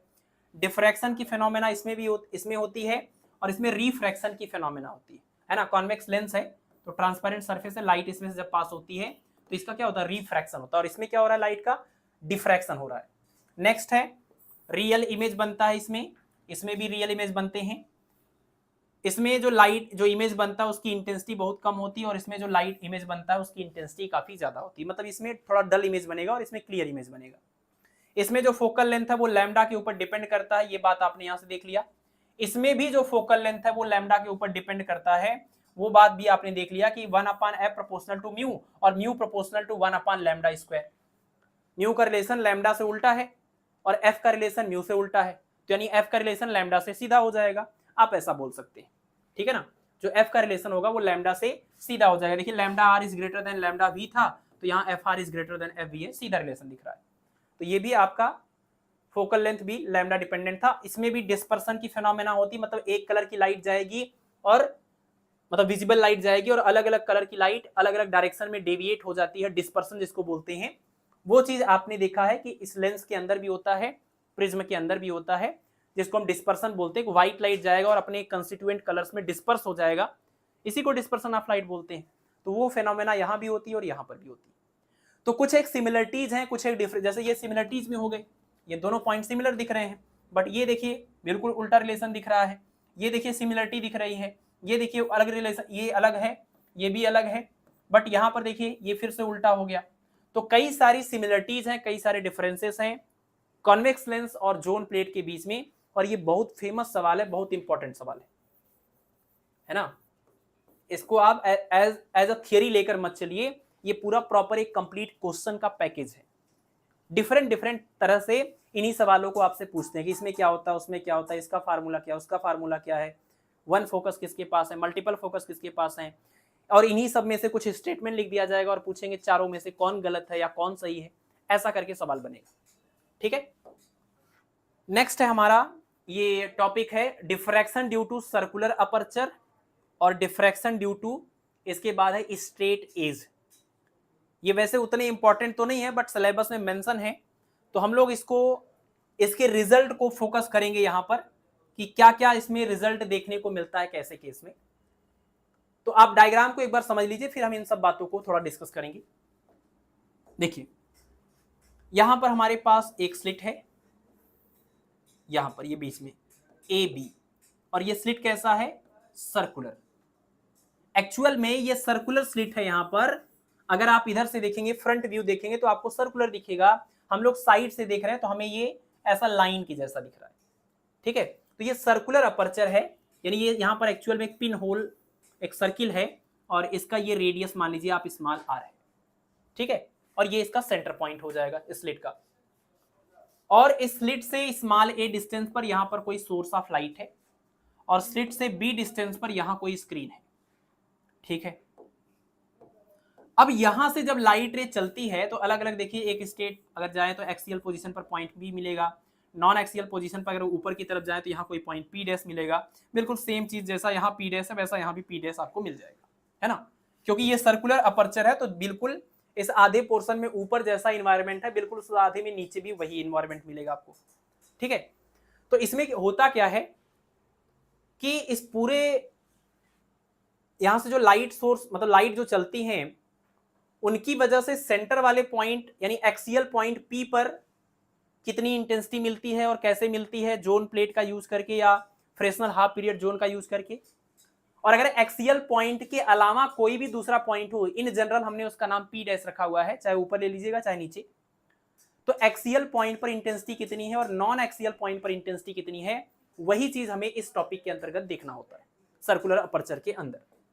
ठीक है, तो सबसे पहले हम लोग बात करेंगे कि इस एक्सियल पॉइंट पी पर जो भी यहां से आपका ये वेव फ्रंट आ रहा है, उसमें उस वेव फ्रंट के अंदर जितने भी हाफ पीरियड जोन्स बनेंगे, उन हाफ पीरियड जोन्स में से जितने भी हाफ पीरियड जोन इस स्लिट के अंदर से पास हो पाएंगे या एक्सपोज्ड होंगे लाइट के लिए, भाई हाफ पीरियड जोन्स तो बहुत सारे बन सकते हैं, बट कितने हाफ पीरियड जोन्स हैं जिनसे ये लाइट यहां पर पास हो रही है। ठीक है, तो उसके अकॉर्डिंग और किस साइज वाले हाफ पीरियड जोन्स आप ले रहे हैं, उसके अकॉर्डिंग आपको पॉइंट पी पर इंटेंसिटी मिलेगी। ठीक है, और उसके अकॉर्डिंग ही आपको पी डैश पर भी इंटेंसिटी मिलेगी। तो सबसे पहले हम लोग बात कर लेते हैं एक्सियल पॉइंट पी पर लाइट की इंटेंसिटी। देखिए बड़ी सिंपल सी बात है कि अगर ये आपका साइज इसका ऐसा हो आपके इस सर्कुलर अपर्चर का कि यहां से जो वेव फ्रंट ये पास हो रहा है, उस वेव फ्रंट का सिर्फ जो पहला जोन प्लेट बनेगा, सिर्फ पहला जो जोन बनेगा, हाफ पीरियड जोन बनेगा, वो हाफ पीरियड जोन की वजह से यहां पर अगर आपको सिर्फ इंटेंसिटी मिले, यानी पहले हाफ पीरियड जोन को ही सिर्फ हम अलाउ करें, बाकियों को से लाइट ना पास होने दें, तो आपको मिलेगा for only first half period zone from A B. Slit A B से सिर्फ एक हाफ पीरियड जोन पास होगा, तो इस पॉइंट पर इंटेंसिटी एम्पलीट्यूड कितना मिलेगा, पहले वाले हाफ पीरियड जोन के एम्पलीट्यूड के इक्वल। लेकिन जैसे ही आप दो को अलाउ करेंगे, तो पहले वाले हाफ पीरियड जोन की वजह से R1, लेकिन दूसरा वाला जो हाफ पीरियड जोन है वो पहले वाले के अपोजिट फेज में है, तो उसका वाला एम्पलीट्यूड माइनस हो जाएगा R2। तो अगर सिर्फ एक जा रहा था तो ज्यादा आपको एम्पलीट्यूड, ज्यादा इंटेंसिटी मिलेगी, दो जाने लगे तो घट गया, कम हो गया। तो जब एक जा रहा था तो इसको बोल दिया आपने मैक्सिमा का केस हो गया, ये आपका मिनिमा हो गया। अच्छा, अगर आप 3 लेते हैं तो क्या होगा, पहले का R1 होगा, दूसरे का घटेगा, तीसरे का जुड़ेगा, R1 minus R2 plus R3, ये फिर से क्या हो गया, मैक्सिमा हो गया। मतलब ये वाला मैक्सिमा इस वाले मैक्सिमा से कमजोर है, लेकिन मैक्सिमा है क्योंकि यहाँ पर ब्राइटनेस ज्यादा, ये मिनिमा है ना। तो मैक्सिमा था, ये मिनिमा था, बट कुछ और जुड़ा, ये फिर से मैक्सिमा बना, फिर इसमें से कुछ घटेगा, फिर से ये मिनिमा बनेगा। ये सीक्वेंस इस तरीके से चलता रहेगा। और साफ साफ यहां से भी क्लियर है, और शुरुआत में भी हमने मेंशन किया इस बात को कि अगर number of half period zone odd है, मतलब एक था, तो आपको मैक्सिमा मिलेगा, ब्राइट फ्रिंज मिलेगा। अगर दो है तो आपको मिनिमा मिलेगा, मतलब लो इंटेंसिटी मिलेगी, डार्क नहीं बोलेंगे, लो इंटेंसिटी मिलेगी, है ना। थर्ड वाले केस में आप देखिए, फिर से जब ऑड हुआ तो आपको मैक्सिमा मिला। यानी अगर odd number of half period zones हैं तो आपको मैक्सिमम इंटेंसिटी मिलेगी, और अगर even number of half period zones हैं तो आपको मिनिमम इंटेंसिटी मिलेगी। तो ऑड होने से मैक्सिमम और इवन होने से मिनिमम इंटेंसिटी या एम्पलीट्यूड मिलेगा। ये बात इस कंक्लूजन से पता चलता है पॉइंट पी के लिए, ठीक है ना, पॉइंट पी के लिए, एक्सियल पॉइंट के लिए। और अगर जितने भी इस आपके वेव फ्रंट के अंदर जितने भी हाफ पीरियड जोन्स बन रहे हैं, अगर वो सब के सब इस स्लिट के अंदर से पास हो पाए, तो उनकी वजह से जो पॉइंट पी पर टोटल आपको एम्पलीट्यूड मिलेगा, जो कि हमने थोड़ी देर पहले आपको इस बात को मेंशन किया कि R1 minus R2 plus R3 minus R4 plus R5 minus R6, ये सीक्वेंस चलता रहेगा। और आप देखेंगे कि इस R1, ये तो आपका पहला वाला R1 था, बाकियों को भी आप पूरा सॉल्व करेंगे और इस सबको, तो आपको फाइनल मिलेगा क्या, R1/2। यानी पहले हाफ पीरियड जोन की वजह से अगर R1 एम्पलीट्यूड है, तो टोटल सभी हाफ पीरियड जोन्स की वजह से टोटल एम्पलीट्यूड आएगा R1/2। मतलब टोटल की वजह से उतना आएगा जितना पहले वाले की वजह से मिल रहा था, उसके आधे के बराबर। ठीक है, तो सभी हाफ पीरियड जोन की वजह से ये टोटल एम्पलीट्यूड हो गया। इंटेंसिटी निकालना है तो स्क्वायर कर लीजिएगा, और अगर सिंगल होता तो सिर्फ R1 लिखते। ठीक है, तो पहले R1 था, दो अगर जाने लगे तो R1 माइनस R2 हुआ, 3 हुआ तो R1 minus R2 plus R3 हुआ, 4 जाने लगे तो R1 minus R2 plus R3 minus R4 हुआ। ये सीक्वेंस ऐसे चलता रहेगा। और नंबर ऑफ जोन अगर लार्ज नंबर है तो ये पूरा जो रिजल्ट यहाँ से आता है वो R1/2 के इक्वल आएगा, पहले की वजह से जितना भी मिलता था उसके आधे के बराबर। ये एवरेज है, एग्जैक्ट नहीं। ठीक है, ठीक है, तो ये तो हो गई बात पॉइंट पी की, जो कि एक्सिस के ऊपर है, वो कि number of half period zone even है कि ऑड है, उसके अकॉर्डिंग कितने उसमें से पास हो पा रहे हैं, उसके अकॉर्डिंग आपको इंटेंसिटी मिलेगी। ऑड होने पर मैक्सिमा मिलेगा और इवन होने पर मिनिमा मिलेगा। ठीक है, नेक्स्ट हमारा intensity at non axial point. अगर हम नॉन एक्सियल पॉइंट पर इंटेंसिटी फाइंड आउट करें, मतलब पॉइंट पी के अलावा कोई भी पॉइंट यहां पर लें ऊपर, या कोई भी पॉइंट ले नीचे, तो वहां पर कितनी इंटेंसिटी होगी, क्या फार्मूला है, इसको देख लीजिए। बी पी डैश माइनस में ए पी डैश, कहने का मतलब क्या, कहने का मतलब कि पॉइंट बी से, जैसे यहाँ की बात कर लें, जैसे आपने डबल स्लिट के केस में पढ़ा था वैसा, पॉइंट बी से यहां पर जाने वाली वेव का पाथ लेंथ, पॉइंट ए से यहां पर पहुंचने वाली वेव का पाथ लेंथ, दोनों वेव के आपस में इंटरफियर करने के बाद जो भी वहां पर रिजल्ट मिलेगा उसके लिए बात करेंगे। तो पाथ रेफरेंस जो आया बीपी डैश और एपी डैश में, पॉइंट बी और पॉइंट ए से पी डैश पर पहुंचने के बाद जो पाथ का डिफरेंस आ रहा है, ये उसका जनरल फार्मूला 2rx/b। और ये समझना जरूरी है कि r क्या है, x क्या है और b क्या है, कि किसी भी जनरल पॉइंट p पर, किसी भी जनरल पॉइंट p डैश पर अगर आप दोनों इन वेव यहां से और यहां से चलने वाली वेव का अगर पाथ डिफरेंस निकालेंगे तो आएगा 2rx/b। इसमें r क्या है, ये जो सर्कुलर अपर्चर आपका था उसका हाफ यानी कि रेडियस। भाई सर्कुलर अपर्चर अगर आप पूरा लेंगे तो ये डायमीटर को रिप्रेजेंट करेगा, यहां से लेकर के यहां तक ये पूरा आपका डायमीटर था, ये पूरा डायमीटर था, आधा करेंगे तो ये रेडियस आपका आएगा 2rx। और x क्या है, इस पॉइंट p और पॉइंट p डैश के बीच का डिस्टेंस, इसको हमने x बोला जो कि यहां पर छूट गया था। और b आप देख रहे हैं स्लिट और स्क्रीन के बीच की डिस्टेंस। तो पॉइंट p डैश पर इन दोनों वेव के बीच का पाथ डिफरेंस 2rx/b। और आपको पता है डिफ्रैक्शन के केस में क्या होता है, अगर जनरल पाथ डिफरेंस आपने निकाल लिया तो जनरल पाथ डिफरेंस से अब मैक्सिमा और मिनिमा के केस की बात करें तो इंटरफेरेंस के केस में अगर आप मैक्सिमा की बात करेंगे तो डिफ्रैक्शन के मिनिमा जैसा रिजल्ट लिखना पड़ेगा, और इंटरफेरेंस के केस में अगर आप मिनिमा की बात करेंगे तो इंटरफेरेंस के मैक्सिमा जैसा रिजल्ट लिखना पड़ेगा। तो यहां पर मैक्सिमा का केस होता है ये वाला 2n+1 λ/2, ये मैक्सिमा का केस बनेगा, जनरल पाथ डिफरेंस को इसके बराबर करेंगे, और ये मिनिमा का केस बनेगा। तो हमने यही लिख दिया है कि 2rx/b = n लैम्डा कर लिया, ये मिनिमा का केस था, और इसको आपने सॉल्व किया तो x की वैल्यू मिल गई nb λ/2r। और इसी तरीके से यहाँ पर 2rx/b = 2n+1 λ/2, ये मैक्सिमा का केस हो गया, इसको सॉल्व किया तो xn = मिला 2n+1 b λ/ क्या 4n। अब जरा देखिए ये क्या बोल रहे हैं कि ये जो आपका xn आ रहा है, या जो आपका ये मतलब पहले वाले केस में जो xn आ रहा है या दूसरे वाले केस में जो xn आ रहा है, इसको बोल रहे हैं रेडियस ऑफ डार्क रिंग। भाई मिनिमा का केस है तो dark ring, radius of bright ring maxima का केस है तो ब्राइट रिंग। और रेडियस क्यों, क्योंकि आपका ये जो स्क्रीन है ये दोनों तरफ बिल्कुल आइडेंटिकल है, आपका ये जो स्क्रीन है इस पॉइंट पी से दोनों तरफ बिल्कुल आइडेंटिकल रिजल्ट दे रहा है। तो मान लीजिए कि यहां पर आपका ब्राइट बना है या डार्क बना है, जो भी बना है, पूरे स्क्रीन पर ऐसे सर्कुलर फॉर्म में आपको यहां तक बिल्कुल वही रिजल्ट मिलेगा। अगर आपको ये यहां पर जो भी है ये पहला मिनिमा बना हुआ है, तो ये मिनिमा जो यहां बनेगा वो यहां भी बनेगा, और आप देखिए यहां से लेकर यहां तक की जो डिस्टेंस है ये सेंटर पॉइंट का काम करेगा। तो ये जो xn आपने लिखा था ये रेडियस का ही काम करेगा, पूरा ले लेते यहां से यहां तक तो डायमीटर हो जाएगा। तो इस वजह से लैंग्वेज में ये आएगा रेडियस ऑफ ब्राइट या रेडियस ऑफ डार्क रिंग। और आपको याद सिर्फ ये जनरल पाथ रेफरेंस करना 2rx/b, बाकी चीजें तो आपको पता है कैसे याद करी जाती है, ठीक है। मैक्सिमा के लिए क्या लिखना होता है, मिनिमा के लिए क्या लिखना होता है। तो ये था आपका diffraction due to circular aperture. आपको सिर्फ एक्सियल और नॉन एक्सियल पॉइंट पर कैसे हमें इंटेंसिटी या एम्पलीट्यूड मिल रहा है बस वो देखना है। वैसे कोई ऐसा सवाल आता हुआ नहीं है इस टॉपिक से, अगर बहुत आपकी किस्मत खराब रहेगी तो इस टॉपिक के ऊपर आएगा 2rx/b, जनरल पाथ रेफरेंस वाला जो सेक्शन है इनके ऊपर हो सकता है कोई सवाल पूछ ले, बट ये बहुत ही रेयर है, मुझे कोई सवाल दिखा नहीं है ऐसा जनरली पीजीटी किसी एग्जाम में, ठीक है। तो phenomenon of diffraction at a circular aperture is important in image formation by microscope and telescope। Microscope और टेलीस्कोप से जब आप इमेज फॉर्मेशन करते हैं, कोई भी लाइट आती है तो वो लाइट जब पास होती है माइक्रोस्कोप या टेलीस्कोप के उस सर्कुलर अपर्चर से, यानी कि जो भी आपने लेंस यूज किया हुआ है ऑब्जेक्टिव की जगह पर, उससे जब वो लाइट पास होती है तो जो आपको इमेज मिलता है वो इमेज सेंट्रल ब्राइट होता है। नंबर ऑफ उसके अकॉर्डिंग सेंट्रल वाला ब्राइट बनेगा या तो डार्क बनेगा। ध्यान से देखिएगा, सेंट्रल जो इमेज बनेगा मतलब सेंट्रल मतलब पॉइंट पी पर, अब पॉइंट पी पर आपको ब्राइट मिलेगा कि डार्क मिलेगा ये तो इस बात पर डिपेंड कर रहा है कि जो भी लाइट जो भी वेव आ रही हैं उसमें कितने हाफ पीरियड जोन्स बन रहे हैं उस जगह में जहां से लाइट पास हो सकती है।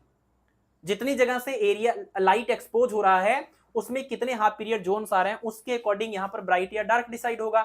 आपने देखा कि अगर odd number of half period zones हैं तो यहाँ पर ब्राइट मिलेगा, even number of half period zones हैं तो यहाँ पर डार्क मिलेगा। तो माइक्रोस्कोप या टेलीस्कोप में जो आपका इमेज बनता है वो सेंट्रल या तो ब्राइट बनेगा या तो डार्क बनेगा number of half period zone के अकॉर्डिंग, और उसके बाद अल्टरनेट ब्राइट और डार्क बनते जाएंगे सेंट्रल पॉइंट के दोनों तरफ, और उनकी इंटेंसिटी लगातार घटती भी जाएगी। तो उस केस में हम लोग इस कॉन्सेप्ट का यूज करते हैं सर्कुलर अपर्चर की वजह से डिफ्रैक्शन का जो फिनोमेना होता है उसी वजह से वो पूरा फ्रिंज पैटर्न आपको डिक्रीजिंग ऑर्डर वाला दिखाई देता है। ठीक है, image of distant star is seen to consist of bright central disk surrounded by dark and bright rings of gradually decreasing intensity, है ना, धीरे धीरे डिक्रीज होने वाली इंटेंसिटी के साथ में आपको मतलब ब्राइट सेंट्रल डिस्क मिलता है। जब हम स्टार को देखते हैं तो स्टार को देखने पर क्या होता है कि जो नंबर ऑफ हमारे पास वो मिलते हैं, हमें नंबर ऑफ जो हाफ पीरियड जोन्स हमें मिलते हैं वो बहुत ज्यादा मिलते हैं। तो आप कह सकते हैं कि सेंट्रल वाला जो होगा उसकी वजह से जो इंटेंसिटी आएगी वो R1/2 के इक्वल आएगी, जो कि मैक्सिमा के केस में ये इसको हम लोग लेंगे। ठीक है, तो सेंट्रल आपको ब्राइट मिलेगा, उसके बाद अल्टरनेट डार्क और ब्राइट, डार्क और ब्राइट, इस तरीके का पूरा पैटर्न हमें इस तार की इमेज में दिखाई देता है।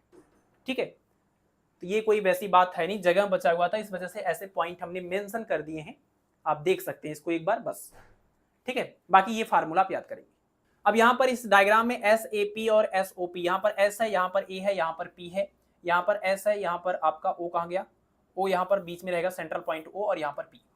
तो कहने का मतलब SAP और SOP, अगर हम इस पॉइंट के लिए भी पाथ डिफरेंस का फार्मूला बनाएं, ये तो मतलब जो बात हमने यहां से लिखी हुई है उसी बात को हम लोग अगर मैथमेटिकली एक एक्सप्रेशन बना लें जिससे हम ये डिसाइड करें कि हाँ यहाँ पर ब्राइट बनना है कि डार्क बनना है, वो चीज के लिए हमारे पास ये फार्मूला है। जो कंक्लूजन यहां से आ रहा है वही कंक्लूजन आपको यहां से मिलेगा। क्या है कि आपने देखा कि यहां पर ब्राइट बनेगा कि या डार्क, वो डिसाइड होगा किससे, कि नंबर ऑफ जो फ्रेक्शनल हाफ पीरियड जोन्स है वो इवन है कि ऑड है। ये सारी बातें आपने लिखी, इसका ये रिजल्ट था। ठीक है, कंक्लूजन था।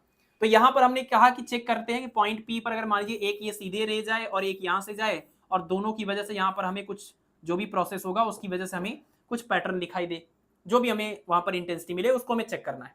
तो सबसे पहले हमें पाथ डिफरेंस निकालना पड़ेगा। तो SAP और SOP ये ज्यादा है ये कम है, तो डिफरेंस हमने किया तो हमें क्या मिला, हमें इसको करने पर मिला R²/2 1/A + 1/B। ये जनरल पाथ डिफरेंस है। ये क्या है, ये जनरल पाथ डिफरेंस हमें मिल गया। तो general path difference R²/2 1/A + 1/B = n λ/2। ठीक है, अब देखिए यहां से इस पॉइंट P पर अगर मान लीजिए आपको पता है दो लगातार, अगर हम जोन की बात करें, दो लगातार या दो सक्सेसिव जोन की बात करें तो उनके बीच का पाथ डिफरेंस होता है λ/2, है ना। तो यहां से जो जिस जोन से पास होने वाली लाइट हो रही है और एक यहां से, इन दोनों के बीच में अगर मान लीजिए n नंबर ऑफ जोन्स हैं, n नंबर ऑफ जोन्स इसके अंदर अगर आ रहे हैं, है ना, पहला जोन ऐसे बना होगा, दूसरा ऐसे बना होगा, तीसरा ऐसे बना, ऐसे करके n नंबर ऑफ जोन्स अगर इसके अंदर आपको दिख रहे हैं, तो पहले दो लगातार जोन के बीच का पाथ डिफरेंस λ/2 है, तो n नंबर ऑफ जोन्स के बीच का पाथ डिफरेंस हो जाएगा n λ/2। n λ/2 n zones, half period zones के बीच का ये टोटल पाथ डिफरेंस है, और वही काम हमने यहां भी किया हुआ है। तो हमने इस यहां से और यहां से जितनी भी रेज जा रही थी इन दोनों के बीच का ये जनरल पाथ डिफरेंस निकाला, और हमने मान लिया कि इस पूरे रीजन के अंदर n number of half period zones बन रहे होंगे, तो एक का पाथ डिफरेंस λ/2, तो n नंबर का पाथ डिफरेंस कितना हो जाएगा, n λ/2। और हमने इन दोनों को इक्वेट किया, 2 से 2 कैंसिल किया, तो हमें मिल गया n की वैल्यू कितनी, ये लैम्डा इधर डिवाइड करेगा तो R² λ 1/A + 1/B। ठीक है, और यहां से आप देखिए n = R² λ 1/A + 1/B, actual में ये फोकल लेंथ देता है आपको, इसी को फोकल लेंथ f बोलते हैं। तो अब यहां से आपका जो n है वो डिसाइड करेगा, ये जो आपका n है वो डिसाइड करेगा कि पॉइंट P पर मैक्सिमा बनेगा कि मिनिमा बनेगा। तो अगर n की वैल्यू ऑड है तो मैक्सिमा मिलता है, अगर ये n आप रखेंगे तो मैक्सिमा का केस ये बनेगा पूरा फार्मूला, और अगर n की वैल्यू इवन है तो ये मिनिमा का केस बनेगा। ठीक है, मतलब जो भी यहाँ से कंक्लूजन आपने निकाला था वो कंक्लूजन आपको यहाँ से मिलेगा, बट आप ये एक्सप्रेशन याद कर सकते हैं, ठीक है। और 1/a प्लस 1/b ये आपका प्रिंसिपल फोकल लेंथ के लिए फार्मूला यूज होता है। ये फार्मूला को आप ऐसे 1/f, जैसे मिरर का फार्मूला लेंस का होता है 1/v minus 1/u is equal to 1/f sign convention के अकॉर्डिंग, बट आप अगर इसको चाहें तो लिख सकते हैं 1/f v plus 1/ minus of u is equal to 1/f। तो ये देखिए ये वाले डिस्टेंस निगेटिव अपोजिट में था इसलिए माइनस था, ये वाले डिस्टेंस दोनों का sum is equal to 1/ focal length, जैसे लेंस के लिए यूज करते हैं वैसे उसी टाइप का ये भी है। यहाँ आपका ऑब्जेक्ट है, यहाँ पर आपका इमेज है, बीच में आपका zone Fresnels half period zones हैं। तो ये जहाँ u लिखते थे वहां पर a लिखा हुआ है, ये जहां पर v लिखते थे वहां पर b लिखा हुआ है। तो 1/a प्लस 1/b इसको फोकल लेंथ बोल सकते हैं, ठीक है। आप चाहे तो देख लीजिए, आपने ये फार्मूला भी पढ़ा हुआ कि f इक्वल टू होता है r(n)² और अपान में n इंटू में लैम्डा। तो ये वही चीज तो है, ये वही चीज तो है। आप देखिए ये पूरा f जो है वो ये 1/a प्लस 1/b को आप f लिख दीजिए तो आपको यही मिलेगा कि f इक्वल टू मिलेगा n इंटू, उल्टा हो गया, हाँ 1/f होगा, ये 1/f, तो उल्टा करिएगा तो आपको f की वैल्यू मिलेगी r(n)² और अपान में n इंटू में लैम्डा, ठीक है। चलिए हो गया, ये छूट गया था। तो ये आपका जनरल पाथ रेफरेंस है एक्सियल पॉइंट पर इन दोनों वेव के बीच में। यहां पर एक स्ट्रेट एज इसको बोलेंगे, मतलब कोई ब्लेड है, मान लीजिए शार्प रेजर ब्लेड है, उसका जो सरफेस है ये ऊपर ऐसे आपने रखा हुआ है, तो ये ऊपर का जो ये सरफेस है बारीक सा एकदम, ये उसको दिखा रहे हैं, इसको हम बोलते हैं स्ट्रेट एज, इसको बोलते हैं क्या, स्ट्रेट एज।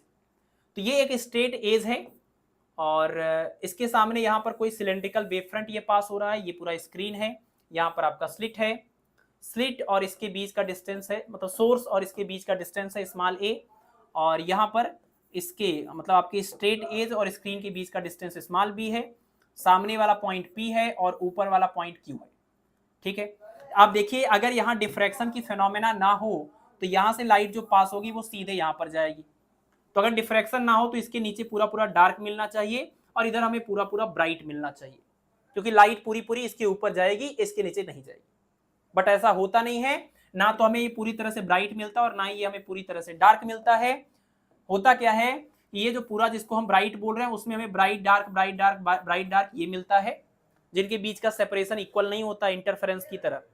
जैसे आपने यंग्स के डबल स्लिट में इंटरफेरेंस का केस पढ़ा हुआ है कि इक्वली स्पेस्ड ब्राइट और डार्क फ्रिंजेस मिलते हैं, यहाँ इक्वली स्पेस्ड नहीं होते हैं और जितने ब्राइट हैं वो एक जैसे नहीं है, जितने डार्क हैं वो एक जैसे नहीं है ना, सब अलग अलग टाइप के हैं कि पहला ब्राइट अलग ब्राइट है, दूसरे वाले ब्राइट की इंटेंसिटी पहले वाले ब्राइट से कम है, ठीक है। तो यानी कि ब्राइट और डार्क के बीच का जो कंट्रास्ट है वो उतना अच्छा नहीं होता है जितना आपके इंटरफेरेंस पैटर्न में होता है। तो यहाँ ऊपर आपको इंटरफेरेंस पैटर्न दिखाई देगा अल्टरनेट ब्राइट और डार्क वाला, और इसके नीचे क्या होगा, इसके नीचे ब्राइट और डार्क फ्रिंजेस तो नहीं मिलेंगी, बट लाइट की इंटेंसिटी बहुत तेजी से घटेगी, घटते घटते एक ऐसी जगह आएगी जहां पर जीरो हो जाएगी, मतलब थोड़ा सा आपको इल्यूमिनेटेड एरिया मिलेगा और उसके बाद पूरा डार्क रहेगा, और इधर पूरी तरह से इल्यूमिनेटेड नहीं होगा, अल्टरनेट ब्राइट और डार्क के फ्रिंज के फॉर्म में आपको दिखाई देता है। ये इसका पूरा कंक्लूजन हुआ। मैथमेटिकली अगर आप इसी बात को लिखना चाहें तो जैसे O यहाँ पर लिखा हुआ है O Q माइनस में O Q डैश। अब देखिए Q और Q डैश क्या है, एक्चुअल में ये पूरा दूसरे एक्सप्लेनेशन के लिए है, फिलहाल देख लीजिए O Q और ये है O Q डैश, इन दोनों के बीच का, इन दोनों पॉइंट्स के बीच का जो पाथ डिफरेंस लिखा हुआ है वो है x² a अपान में 2b a प्लस b। तो ये जनरल पाथ डिफरेंस सिर्फ आपको याद करना है, जैसे पीछे वाले में आपने देखा कि 2rx अपान में b था, बस आप इसको याद कर लीजिए जनरल पाथ डिफरेंस को, ठीक है। मैक्सिमा का अगर केस होगा तो इस जनरल पाथ डिफरेंस को आप किसके इक्वल कर लेंगे, 2n+1 लैम्डा बाई 2 के इक्वल। मिनिमा का केस होगा तो इस जनरल पाथ डिफरेंस को आप n लैम्डा के इक्वल कर लेंगे, और इसके बाद इसको सॉल्व करेंगे x के लिए, तो यहां से आपको पता चलेगा कि x प्रोपोर्शनल टू क्या मिल रहा है, अंडर रूट ये 2n+1, और यहां पर आपको मिलेगा x proportional to under root 2n। अब इसको कई सारे लोग अंडर रूट n भी लिख सकते हैं, क्योंकि जो 2 है उस 2 को यहां पर और यहां पर फिर उसी हिसाब से हमें कांस्टेंट के अंदर ले जाना पड़ेगा, तो उससे कोई बहुत बड़ा फर्क है नहीं। आप यहां पर सीधे लिखिए, देखिए हमने ये क्यों लिखा है कि under root xn proportional to under root 2n या xn proportional to under root 2n+1, क्योंकि इसके अलावा जो बाकी चीज दिख रहा है अगर हम इसको ले लें और इसको ले लें तो हमारा ये रिजल्ट आ जाएगा। तो ये वाले 2 से आप इस वाले 2 को कैंसिल कर लीजिए, ये पूरा पार्ट लैम्डा में मल्टीप्लाई करेगा और ये जो a है वो डिवाइड करेगा, आपको मिलेगा लैम्डा इंटू बी ए प्लस बी और अपान में के, ये जो पूरा पूरा टर्म आ रहा है स्क्वायर रूट के अंदर, इसको हमने कांस्टेंट के माना हुआ है।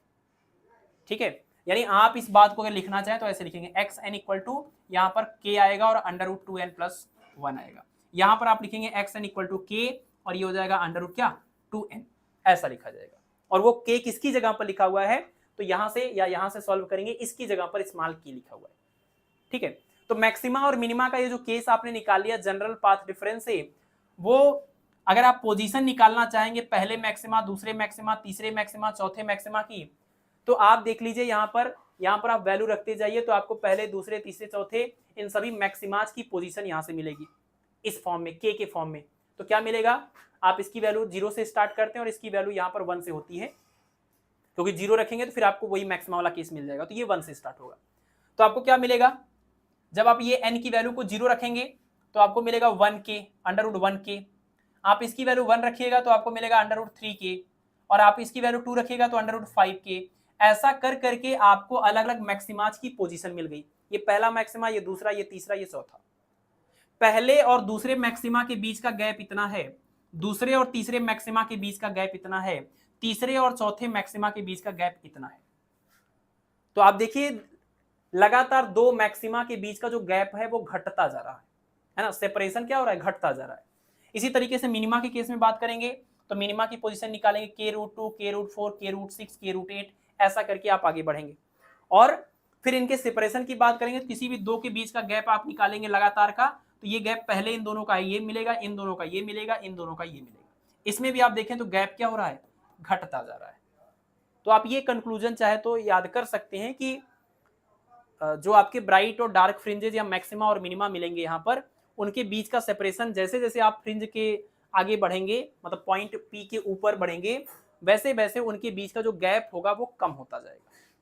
ठीक है, और जनरल पाथ डिफरेंस आप याद कर सकते हैं, X square A upon 2b a plus B हो जाएगा।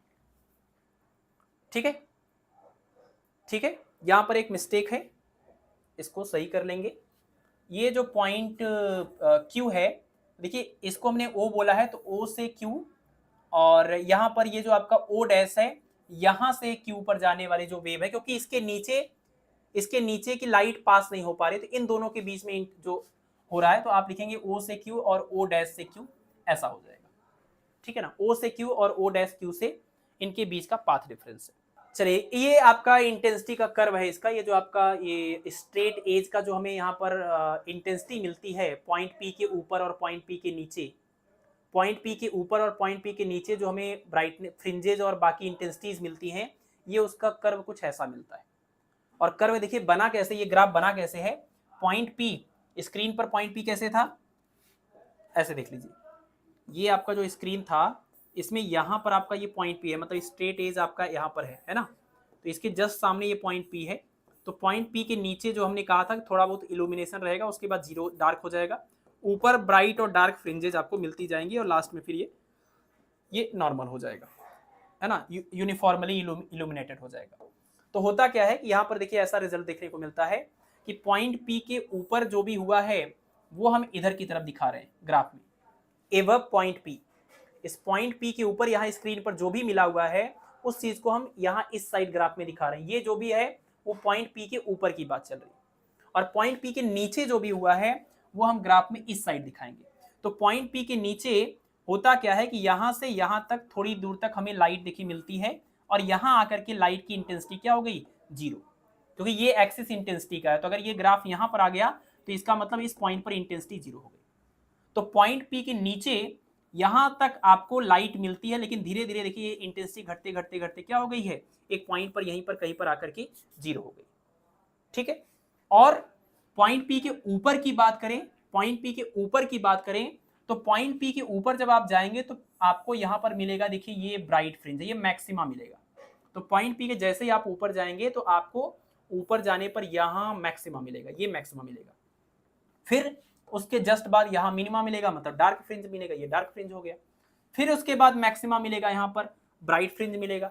लेकिन ये जो ब्राइट अब मिल रहा है, मैक्सिमा मिल रहा है, ये इस वाले मैक्सिमा से कमजोर है, डल है।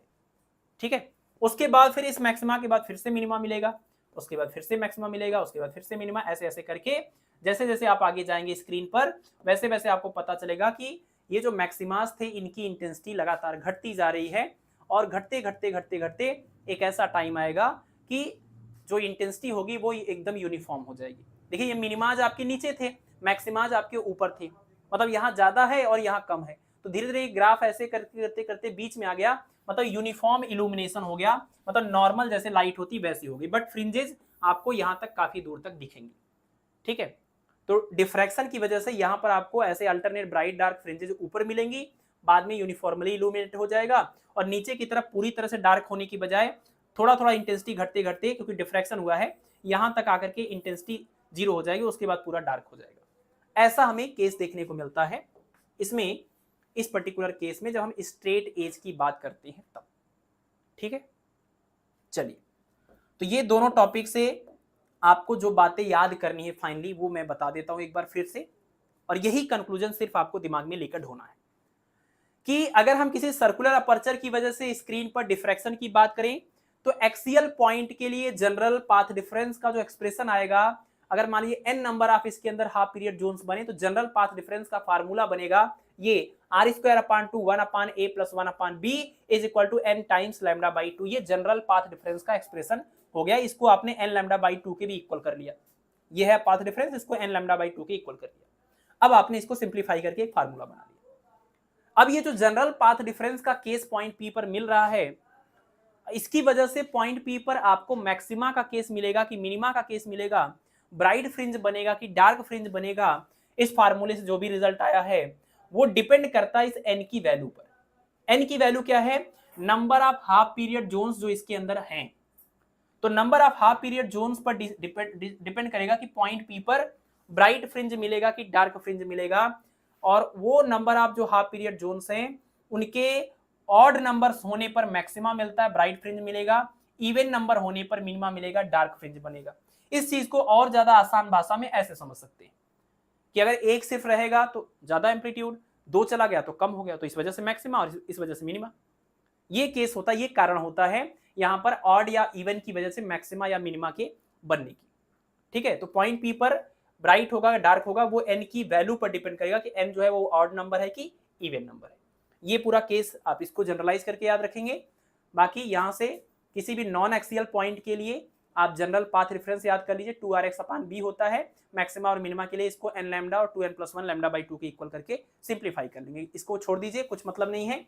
यहां पर आएंगे तो स्ट्रेट एज की वजह से जनरल पाथ रेफरेंस की जो बात करेंगे, ऊपर स्क्रीन पर इस पॉइंट P के ऊपर, नीचे का तो ये इसने अपने कवर ही कर लिया, तो ऊपर जो जनरल पाथ रेफरेंस आएगा वो आ जाएगा x² a/2ba+b, और इस जनरल पाथ रेफरेंस को आप मैक्सिमा के इक्वल करके मिनिमा के इक्वल करके मैक्सिमा और मिनिमा की पोजीशंस आप निकाल सकते हैं। ठीक है ना, ये किस रीजन के लिए फार्मूला यूज हुआ ये ध्यान रखना है, ये आपको इल्यूमिनेटेड रीजन के लिए यूज किया गया है, जो शैडो वाला रीजन है उसके लिए नहीं है। ये शैडो वाले रीजन में कोई मैक्सिमा या मिनिमा नहीं बनता है। ठीक है, बट हाँ ये जो पॉइंट आपका होता है, जो एज होता है इस शैडो रीजन का, जो एज है, जो किनारा है जहां जिसके नीचे शैडो होगा, उस पॉइंट के जस्ट नीचे की अगर इंटेंसिटी की बात करें तो हाँ वहां थोड़ी बहुत इंटेंसिटी होती, बट ये फार्मूला उसके लिए नहीं है, जो फ्रिंजेस बनती है ऊपर उसके लिए। तो जनरल पाथ रेफरेंस को आप इसके इक्वल करके उनकी पोजीशन निकाल सकते हैं, और पोजीशन अगर आपने निकाल लिया तो दो लगातार पोजीशन का गैप भी निकाल सकते हैं, और दोनों ही गैप में चाहे मिनिमा की बात हो चाहे मैक्सिमा की बात हो, दोनों ही गैप में ये क्लियर हो रहा है कि हाँ उनके बीच का सेपरेशन लगातार घटता जा रहा है, मतलब मैक्सिमा मिनिमा अब नजदीक नजदीक बनने लगे हैं पहले के रिस्पेक्ट में, जैसे जैसे आगे जाएंगे वैसे वैसे। और ये उसका ग्राफ है ना, इस साइड मैक्सिमा मिनिमा धीरे धीरे नजदीक होते जाएंगे, और बाद में यूनिफॉर्मली इल्यूमिनेटेड रीजन मिलेगा ऊपर, और इधर की तरफ इंटेंसिटी घटते घटते जीरो, पूरी तरह से डार्क हो गया, और इधर कुछ भी आपको नहीं मिलेगा। ठीक है, तो ये हुआ आपका अपर्चर वाला पूरा केस। ये एक बहुत ही फेमस केस है जिसको हम बोलते हैं रेले क्राइटेरियन ऑफ रेजोल्यूशन, जो ये बोलते हैं कि अगर दो ऑब्जेक्ट बहुत ही ज्यादा नजदीक नजदीक हों और उनको हमें देखना हो तो हम उनको बिल्कुल क्लियर और एक दूसरे से सेपरेट, देखिए दो ऑब्जेक्ट अगर एक दूसरे पर ओवरलैप कर रहे हैं, अगर आपको ऐसा दिख रहा है तो इसको बोलेंगे नॉट रिजॉल्व्ड, ये क्लियर नहीं दिख रहे हैं। अगर ये दोनों बिल्कुल ऐसे हो जाए कि हाँ अलग अलग, तो आपको लगने लगा कि दो हैं बट बिल्कुल अलग नहीं है, ऐसे हैं, इसको बोलेंगे जस्ट रिजॉल्व्ड।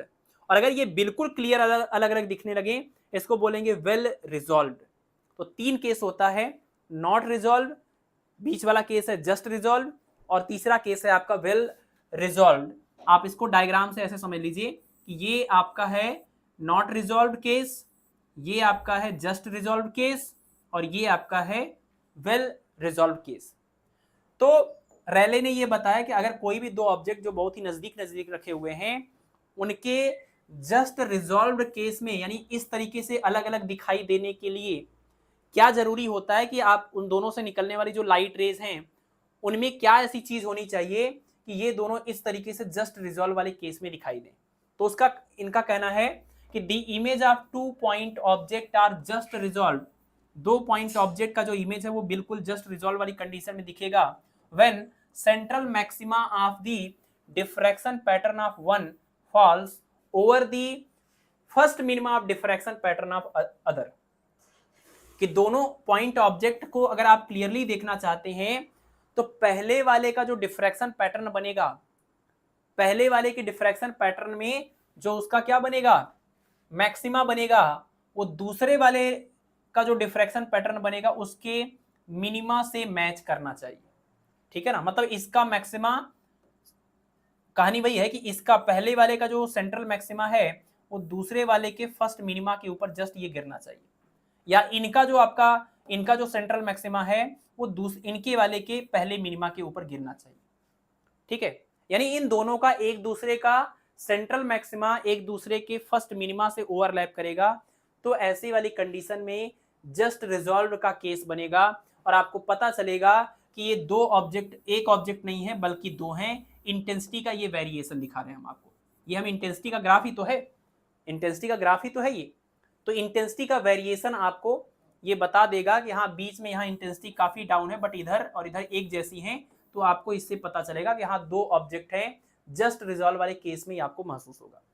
लेकिन अगर ऐसा हो जाए, ऐसा ना हो, पता चले कि पहले इसका जो अपना सेंट्रल मैक्सिमा है वो इनके फर्स्ट मिनिमा से पहले ही अंदर आ गया है, तो ऐसे केस में ये जो दोनों ऑब्जेक्ट हैं ओवरलैप करते हुए, वो ओवरलैप करते हुए दिखाई देंगे। आपको पता ही नहीं चलेगा कि दो ऑब्जेक्ट का केस है, आपको ये एक ही ऑब्जेक्ट का केस समझ में आएगा।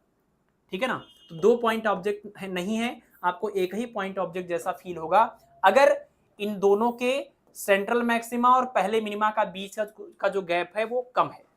अगर एग्जैक्टली ये वो एक दूसरे पर ओवरलैप कर रहे हैं, इसका मैक्सिमा इसकी मिनिमा पर, इसका मैक्सिमा इसकी मिनिमा पर, तो ऐसे केस में आपको ये जस्ट रिजॉल्व वाले केस में दिखाई देंगे। और अगर इससे भी ज्यादा डिस्टेंस हो जाए कि भाई इनका भी पहला मिनिमा और इनका भी पहला मिनिमा आपस में ऐसा हो जाए कि इनका पहला मिनिमा ये और उसके बाद ये इनका पहला मिनिमा ये, अगर ऐसा केस हो जाए तो फिर ये दोनों ऑब्जेक्ट एकदम अलग अलग दिखाई देंगे, वेल रिजॉल्व वाले केस में दिखाई देंगे। ठीक है, एक छोटी सी बात आप याद कर सकते हैं, एक डाटा आप याद कर सकते हैं कि इसमें ये जो मिड वाले पॉइंट की जो आपकी इंटेंसिटी होती है वो इस पीक वाले पॉइंट की इंटेंसिटी आई नॉट के रिस्पेक्ट में 81% के आसपास होती है ना। पीक वाली इंटेंसिटी का ये 81% इंटेंसिटी होता है, 0.81 इंटू आई नॉट। तो ये डाटा आपसे पूछ सकते हैं, इस वजह से आप याद रखें। ठीक है, नेक्स्ट पॉइंट हमारा resolving power of an optical instrument. तो ऑप्टिकल इंस्ट्रूमेंट में माइक्रोस्कोप, टेलीस्कोप, प्रिज्म और ग्रेटिंग, ये चार इंस्ट्रूमेंट के आपको रिजॉल्विंग पावर के फार्मूले ध्यान रखने हैं, इनसे सवाल पूछे जाएंगे। ठीक है, जनरली जो सवाल आपको पूछा जाता है वो हम बता दे रहे हैं आपको। टेलीस्कोप का केस आपके लिए इंपॉर्टेंट होता है, ग्रेटिंग बहुत ज्यादा इंपॉर्टेंट होता है, और आपका प्रिज्म भी होता है, और सबसे कम पॉसिबिलिटी होती है माइक्रोस्कोप की। तो आप कह सकते हैं ये चीजें आपको ज्यादा, मतलब इन दो बातों पर आपको ज्यादा ध्यान रखना है, ग्रेटिंग और प्रिज्म की। बाकी माइक्रोस्कोप, टेलीस्कोप भी आप पढ़ लीजिए। तो रिजॉल्विंग पावर आपको ये बताता है कि कोई भी ऑप्टिकल इंस्ट्रूमेंट कितने अच्छे से दो ऑब्जेक्ट को रिजॉल्व करके आपको क्लियर दिखा सकता है। जैसे अगर दो ऑब्जेक्ट बहुत ही ज्यादा नजदीक हैं, इतने ज्यादा नजदीक हैं कि अगर आप इससे ज्यादा नजदीक कर देंगे तो आपका ऑप्टिकल इंस्ट्रूमेंट इनको क्लियरली नहीं दिखा पाएगा। इसका मतलब ये मिनिमम वो डिस्टेंस अब इनके बीच में है जब हम इनको किसी इंस्ट्रूमेंट को यूज करके क्लियरली देख सकते हैं। तो इस चीज को हम बोलेंगे क्या कि ये जो कैपेसिटी होती है हमारे इंस्ट्रूमेंट की, जो मिनिमम पॉसिबल डिस्टेंस के केस में भी हमें वो क्लियरली दिखाएगा, एबिलिटी को हम लोग मेजर करते हैं रिजॉल्विंग पावर से, रिजॉल्विंग पावर से। बाकी इनके बीच की जो मिनिमम डिस्टेंस है, इस मिनिमम डिस्टेंस को माइक्रोस्कोप के केस में हम लिमिट ऑफ रेजोल्यूशन बोलेंगे, और टेलीस्कोप के केस में हम ये मिनिमम डिस्टेंस ना लेकर के ये जो एंगल बनता है उस एंगल की बात करते हैं। मतलब दो ऑब्जेक्ट किसी भी हमारे इस टेलीस्कोप पर जो मिनिमम एंगल बना रहे हैं और हमें ये ऑब्जेक्ट क्लियरली दिखाई दे रहे हैं, ये एंगल आपका होगा लिमिट ऑफ रेजोल्यूशन, और इसका रेसिप्रोकल कर देंगे तो ये बनता है टेलीस्कोप का रिजॉल्विंग पावर। ठीक है। और अगर बात करें हम इन दोनों के बीच का डिस्टेंस स्मॉल डी है, तो अगर हम माइक्रोस्कोप की बात करते हैं तो हम इसके डिस्टेंस के हिसाब से बोलते हैं कि स्मॉल डी डिस्टेंस पर अगर हम इनको क्लियरली देख पा रहे हैं तो स्मॉल डी वो मिनिमम डिस्टेंस है जब हम इन दोनों ऑब्जेक्ट को माइक्रोस्कोप से क्लियरली देख पाएंगे। माइक्रोस्कोप में डिस्टेंस के पॉइंट ऑफ व्यू से, टेलीस्कोप में उनसे जो एंगल सबटेंड होगा उसके पॉइंट ऑफ व्यू से, ठीक है ना। तो मिनिमम एंगल जब हम इनको क्लियरली देख पा रहे हैं वो लिमिट ऑफ रेजोल्यूशन, और उसका बिल्कुल उल्टा रिजॉल्विंग पावर। और मिनिमम डिस्टेंस जब हम इनको क्लियरली देख पा रहे हैं ये हुआ लिमिट ऑफ रेजोल्यूशन, और इनका रेसिप्रोकल हो जाएगा रिजॉल्विंग पावर। ये किसका? माइक्रोस्कोप का, और ये किसका? टेलीस्कोप का। ठीक है। और फार्मूला दोनों का याद करना पड़ता है आपको, रिजॉल्विंग पावर और लिमिट ऑफ रेजोल्यूशन का। प्रॉब्लम इसमें यह है कि दोनों एक दूसरे के रेसिप्रोकल तो हैं, बट कंफ्यूजन हो जाता है कौन सा वाला लिमिट ऑफ रेजोल्यूशन के लिए था और कौन सा आपका रिजॉल्विंग पावर के लिए था। ठीक है। तो ये डिफिनीशन में इस बारीकी को ध्यान रखना कि यहाँ एंगल की बात होती है, उल्टा करना होता है, और यहाँ पर डिस्टेंस की। तो फार्मूला अगर आप देखें, limit of resolution of microscope, तो माइक्रोस्कोप के केस में ये आपका limit of resolution small D है। मतलब दोनों ऑब्जेक्ट के बीच की जो मिनिमम डिस्टेंस जब हम उनको क्लियरली देख पा रहे हैं लेंस को यूज करके, तो उन दोनों ऑब्जेक्ट के बीच की जो मिनिमम डिस्टेंस है जिनको हम क्लियरली देख पा रहे हैं, ये डिस्टेंस को हम लिमिट ऑफ रेजोल्यूशन बोल रहे हैं। इसका ये फार्मूला 1.22 अपान में 2 म्यू साइन अल्फा। इसमें अल्फा क्या है, म्यू साइन अल्फा क्या है, ये फेमस सवाल है। ये सवाल एग्जाम में पूछा जा चुका है इस तरह का। तो इसमें जो अल्फा है वो है सेमी कोन एंगल, इसको बोलते हैं कोन एंगल। ये पूरा एंगल जो बन रहा है इसको कोन एंगल बोलेंगे, और इस कोन एंगल का जो आधा है वो हो गया सेमी कोन एंगल अल्फा।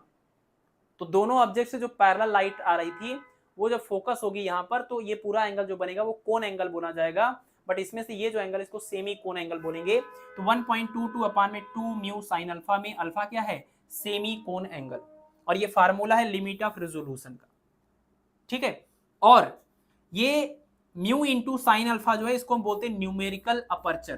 तो न्यूमेरिकल अपर्चर पर अगर कोई सवाल है, फार्मूला पूछा गया था आई थिंक इसका, म्यू साइन अल्फा करके, तो न्यूमेरिकल अपर्चर का ये फार्मूला याद रखिए, म्यू साइन अल्फा। तो अल्फा और म्यू अगर दिया जाएगा तो हो सकता है न्यूमेरिकल वैल्यू भी आपको निकालना हो। ठीक। और अगर आपने लिमिट ऑफ रेजोल्यूशन निकाल लिया माइक्रोस्कोप का तो इसी का जस्ट उल्टा कर लीजिए, तो ये आपका रिजॉल्विंग पावर बन जाएगा 2 म्यू साइन अल्फा और अपान में 1.22। बिल्कुल ठीक है। और कई सारी बुक में ये 2 नहीं देता है, 2 से इसको कैंसिल कर देते हैं, तो 0.6 और 1 करके आपको दिया जाएगा। 2 नहीं रहेगा, यहाँ भी नहीं रहेगा, 0.6 1 करके लिखा रहेगा, तो मतलब सेम ही है उस बात का। ठीक है। टेलीस्कोप के केस में लिमिट ऑफ रेजोल्यूशन मतलब उनकी वजह से जो एंगल बन रहा है और ऑब्जेक्ट हमें क्लियरली दिखाई दे पा रहे, तो डी थीटा हो जाएगा। डी थीटा का फार्मूला है 1.22 लैम्डा अपान डी, और इसका रेसिप्रोकल कर देंगे तो आपको मिलेगा रिजॉल्विंग पावर ऑफ टेलीस्कोप, यानी 1 upon D theta, that is D upon में 1.22 लैम्डा। इसमें लैम्डा आप समझ रहे हैं कि जो लाइट आ रही है उसका ये वेवलेंथ है। बट डी क्या है? डी आपके टेलीस्कोप में जो ऑब्जेक्टिव लगा हुआ है, टेलीस्कोप में ये जो ऑब्जेक्टिव लेंस लगा हुआ है, इस ऑब्जेक्टिव का अपर्चर है। अपर्चर मतलब ये चीज, ये अपर्चर है। ठीक है ना। तो ये ऑब्जेक्टिव का अपर्चर है, ये बात ध्यान रखना। डी की वैल्यू आपको सवाल में जनरली दी जाती है, तो डी की वैल्यू और लैम्डा की वैल्यू को रख करके आप रिजॉल्विंग पावर या लिमिट ऑफ रेजोल्यूशन इनका निकाल सकते हैं, और इसके लिए आपको सेमी कोन एंगल और रिफ्रैक्टिव इंडेक्स की बात करनी होगी। ठीक है। चलिए, सारी बिल्कुल पैटर्न तो बिल्कुल सेम था दोनों का। जहां इसमें ये आपका अपर्चर वाला टर्म आता है सिर्फ वहीं पर डिफरेंस होता है, बाकी तो सब सेम होता है। अपर्चर की जगह पर हमें सिर्फ 2 म्यू साइन अल्फा लिखना होता है, बाकी चीजें एज इट इज हैं। लैम्डा इसमें भी है और इसमें भी है, तो ये करेक्ट कर लीजिएगा आप लोग। पीछे ये गलत हो गया एक्सप्लेनेशन में, इसको नोट्स में सही करके आपको दे देंगे। ठीक है। चलिए, तो क्या करें, इसके सवालों को डिस्कस कर लें। टोटल 10 क्वेश्चन है।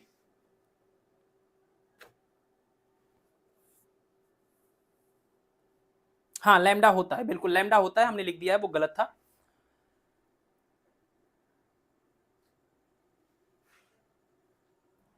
रिजॉल्विंग पावर ऑफ ग्रेटिंग की बात करें तो इसका जो जनरल फार्मूला है इस तरीके से लिखते हैं हम, lambda upon D lambda type से, इस तरीके से हम लिखते हैं इसको। यहां पर जब हम प्रिज्म की बात करते हैं तो इसमें भी lambda upon D lambda type से, तो जनरल फार्मूला हो गया रिजॉल्विंग पावर का ये lambda upon D lambda, but ये किसके इक्वल आएगा वो आगे देखना होगा। ग्रेटिंग के केस में small N into capital N है, स्मॉल एन का मतलब ऑर्डर ऑफ स्पेक्ट्रम, पहला स्पेक्ट्रम की, दूसरा की, तीसरा की, चौथा, वो ऑर्डर आपको सवाल में दिया जाएगा। और कैपिटल एन आपको बता रहा है टोटल नंबर ऑफ लाइंस या रूलिंग्स इन ग्रेटिंग।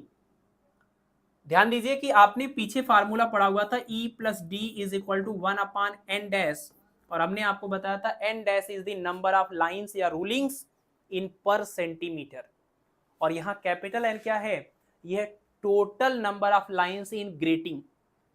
तो सवाल में अगर आपको पर सेंटीमीटर में कितने नंबर ऑफ रूलिंग्स हैं, जैसे 500 दे दिया कि पर सेंटीमीटर में 500 लाइंस हैं, तो कैपिटल एन की वैल्यू कितनी होगी, तो कैपिटल एन की वैल्यू हो जाएगी कि आपका जो ग्रेटिंग है ये ग्रेटिंग कितने सेंटीमीटर का हो सकता है, 5 सेंटीमीटर का हो, तो 1 सेंटीमीटर में कितनी लाइनें हैं, 500, एन डैश की वैल्यू 500, और पूरे ग्रेटिंग में कितनी लाइनें हैं, तो अगर 1 सेंटीमीटर में 500 है तो 5 सेंटीमीटर में कितना होगा, 5 से मल्टीप्लाई करेंगे 2500 हो जाएगा। ये कैपिटल एन की वैल्यू होगी 2500, और ये 500 एन डैश की वैल्यू होगी, है ना। तो यहां पर ये टोटल नंबर ऑफ लाइंस या रूलिंग्स होगी, और स्मॉल एन आपको ऑर्डर ऑफ स्पेक्ट्रम बताएगा कि फर्स्ट है कि सेकंड है कि थर्ड है। ठीक है, यहां से उतनी प्रॉब्लम नहीं होती कैलकुलेशन करने में रिजॉल्विंग पावर को, क्योंकि आप स्मॉल एन की वैल्यू और कैपिटल एन की वैल्यू बहुत इजीली रख करके मल्टीप्लाई कर सकते हैं। प्रॉब्लम यह है कि लैम्डा और डी लैम्डा के केस में अगर कोई क्वेश्चन आ जाता है तब आप फंस सकते हैं, क्योंकि लैम्डा और डी लैम्डा का मतलब क्या है, लैम्डा का मतलब है लैम्डा 1 प्लस लैम्डा 2 अपान में 2, आपको दो अलग अलग वेवलेंथ दिया रहेगा, उसका एवरेज लेंगे तो वो लैम्डा बनेगा, और दोनों का डिफरेंस लेंगे तो वो आपका डी लैम्डा बनेगा। तो लैम्डा और डी लैम्डा का यूज करके अगर आप रिजॉल्विंग पावर निकालना चाहते हैं, इस बात का ध्यान रखेंगे कि लैम्डा 1 प्लस लैम्डा 2 दोनों का एवरेज है ये, और दोनों का डिफरेंस है ये। ठीक है, प्रिज्म के केस में फार्मूला रिजॉल्विंग पावर का lambda upon D lambda is equal to T times D mu upon में डी लैम्डा।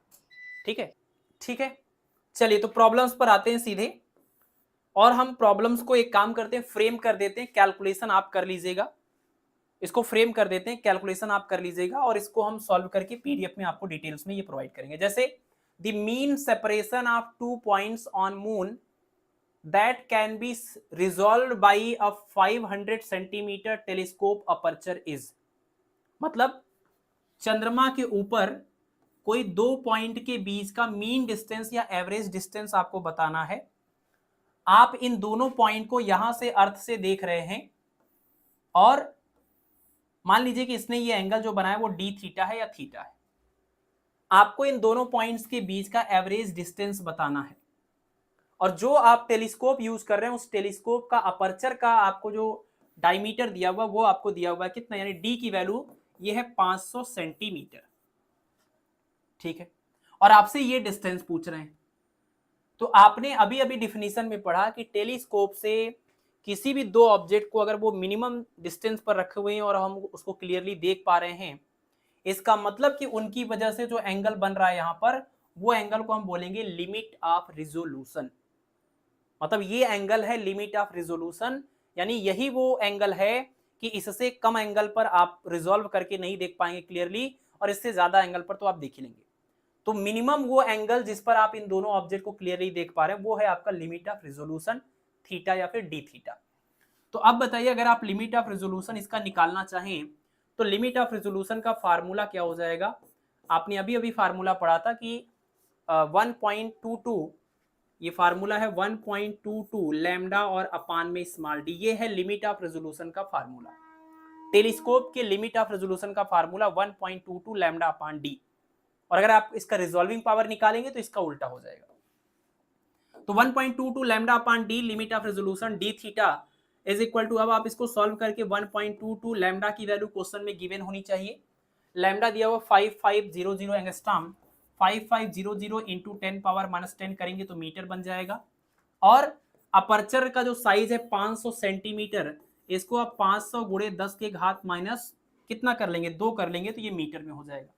अब ये पूरा कैलकुलेशन आपका करने के बाद जो डी थीटा आ जाएगा वो रेडियन में आ जाएगा, मतलब आपको ये जो एंगल आपने लिया था वो एंगल आपको मिल जाएगा रेडियन में।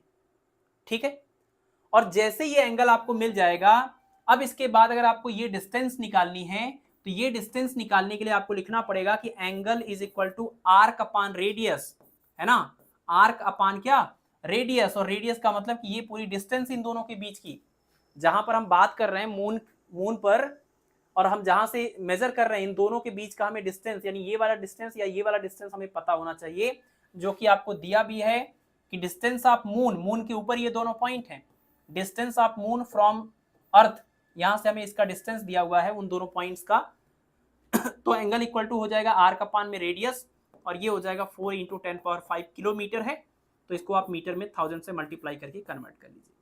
और आपको उन दोनों के बीच का ये डिस्टेंस x चाहिए था, तो x इक्वल टू हो जाएगा 4 × 10⁵ और 3 8 इंटू ये जो d थीटा आपने यहाँ से कैलकुलेट किया होगा रेडियन में, वो पूरी वैल्यू रखेंगे तो आपको x की वैल्यू मिल जाएगी मीटर में। ठीक है, इसको आप सॉल्व कर लीजिएगा, और आई थिंक ये ऑप्शन नंबर डी आपको कैलकुलेशन के बाद, फाइनल कैलकुलेशन के बाद मिलना चाहिए।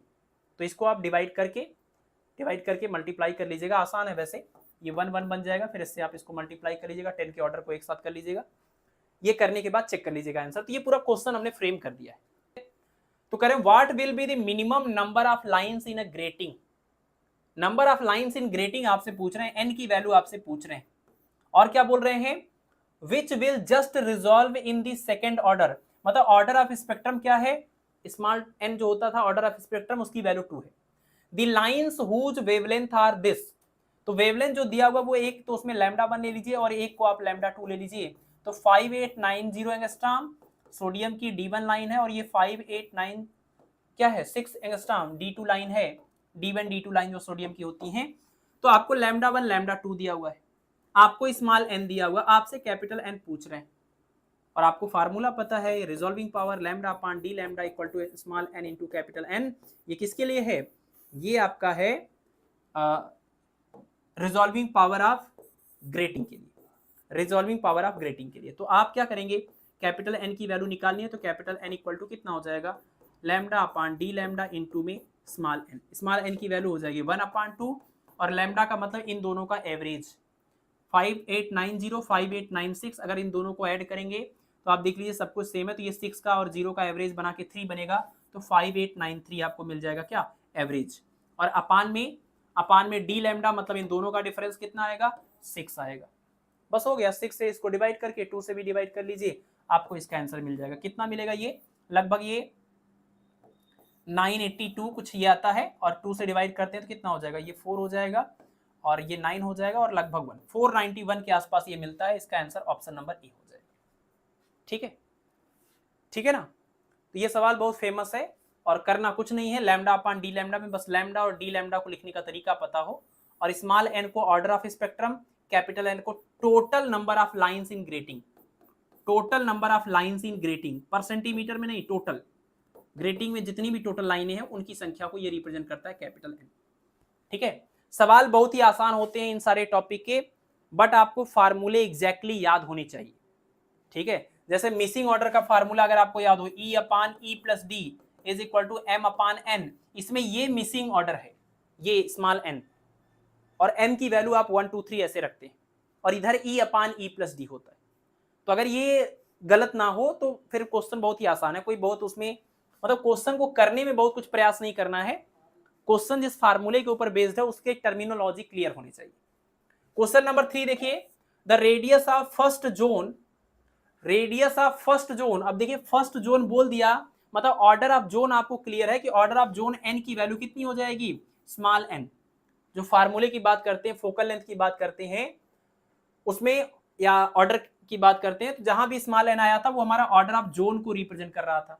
इन a zone plate of focal length 20 centimetre, 20 centimetre focal length वाले फर्स्ट जोन की बात कर रहे हैं, तो इसका मतलब ये जो 20 सेंटीमीटर दिया हुआ है ये एकदम क्लियर है। ये नहीं बोला इन्होंने कि फर्स्ट जोन का कौन सा फोकल लेंथ है, फर्स्ट फोकस की सेकंड फोकस थर्ड फोकस, ऐसा नहीं बोला, मतलब ये फर्स्ट फोकस या प्रिंसिपल फोकस ही है, इसको आप बोलेंगे क्या, F1 की वैल्यू है।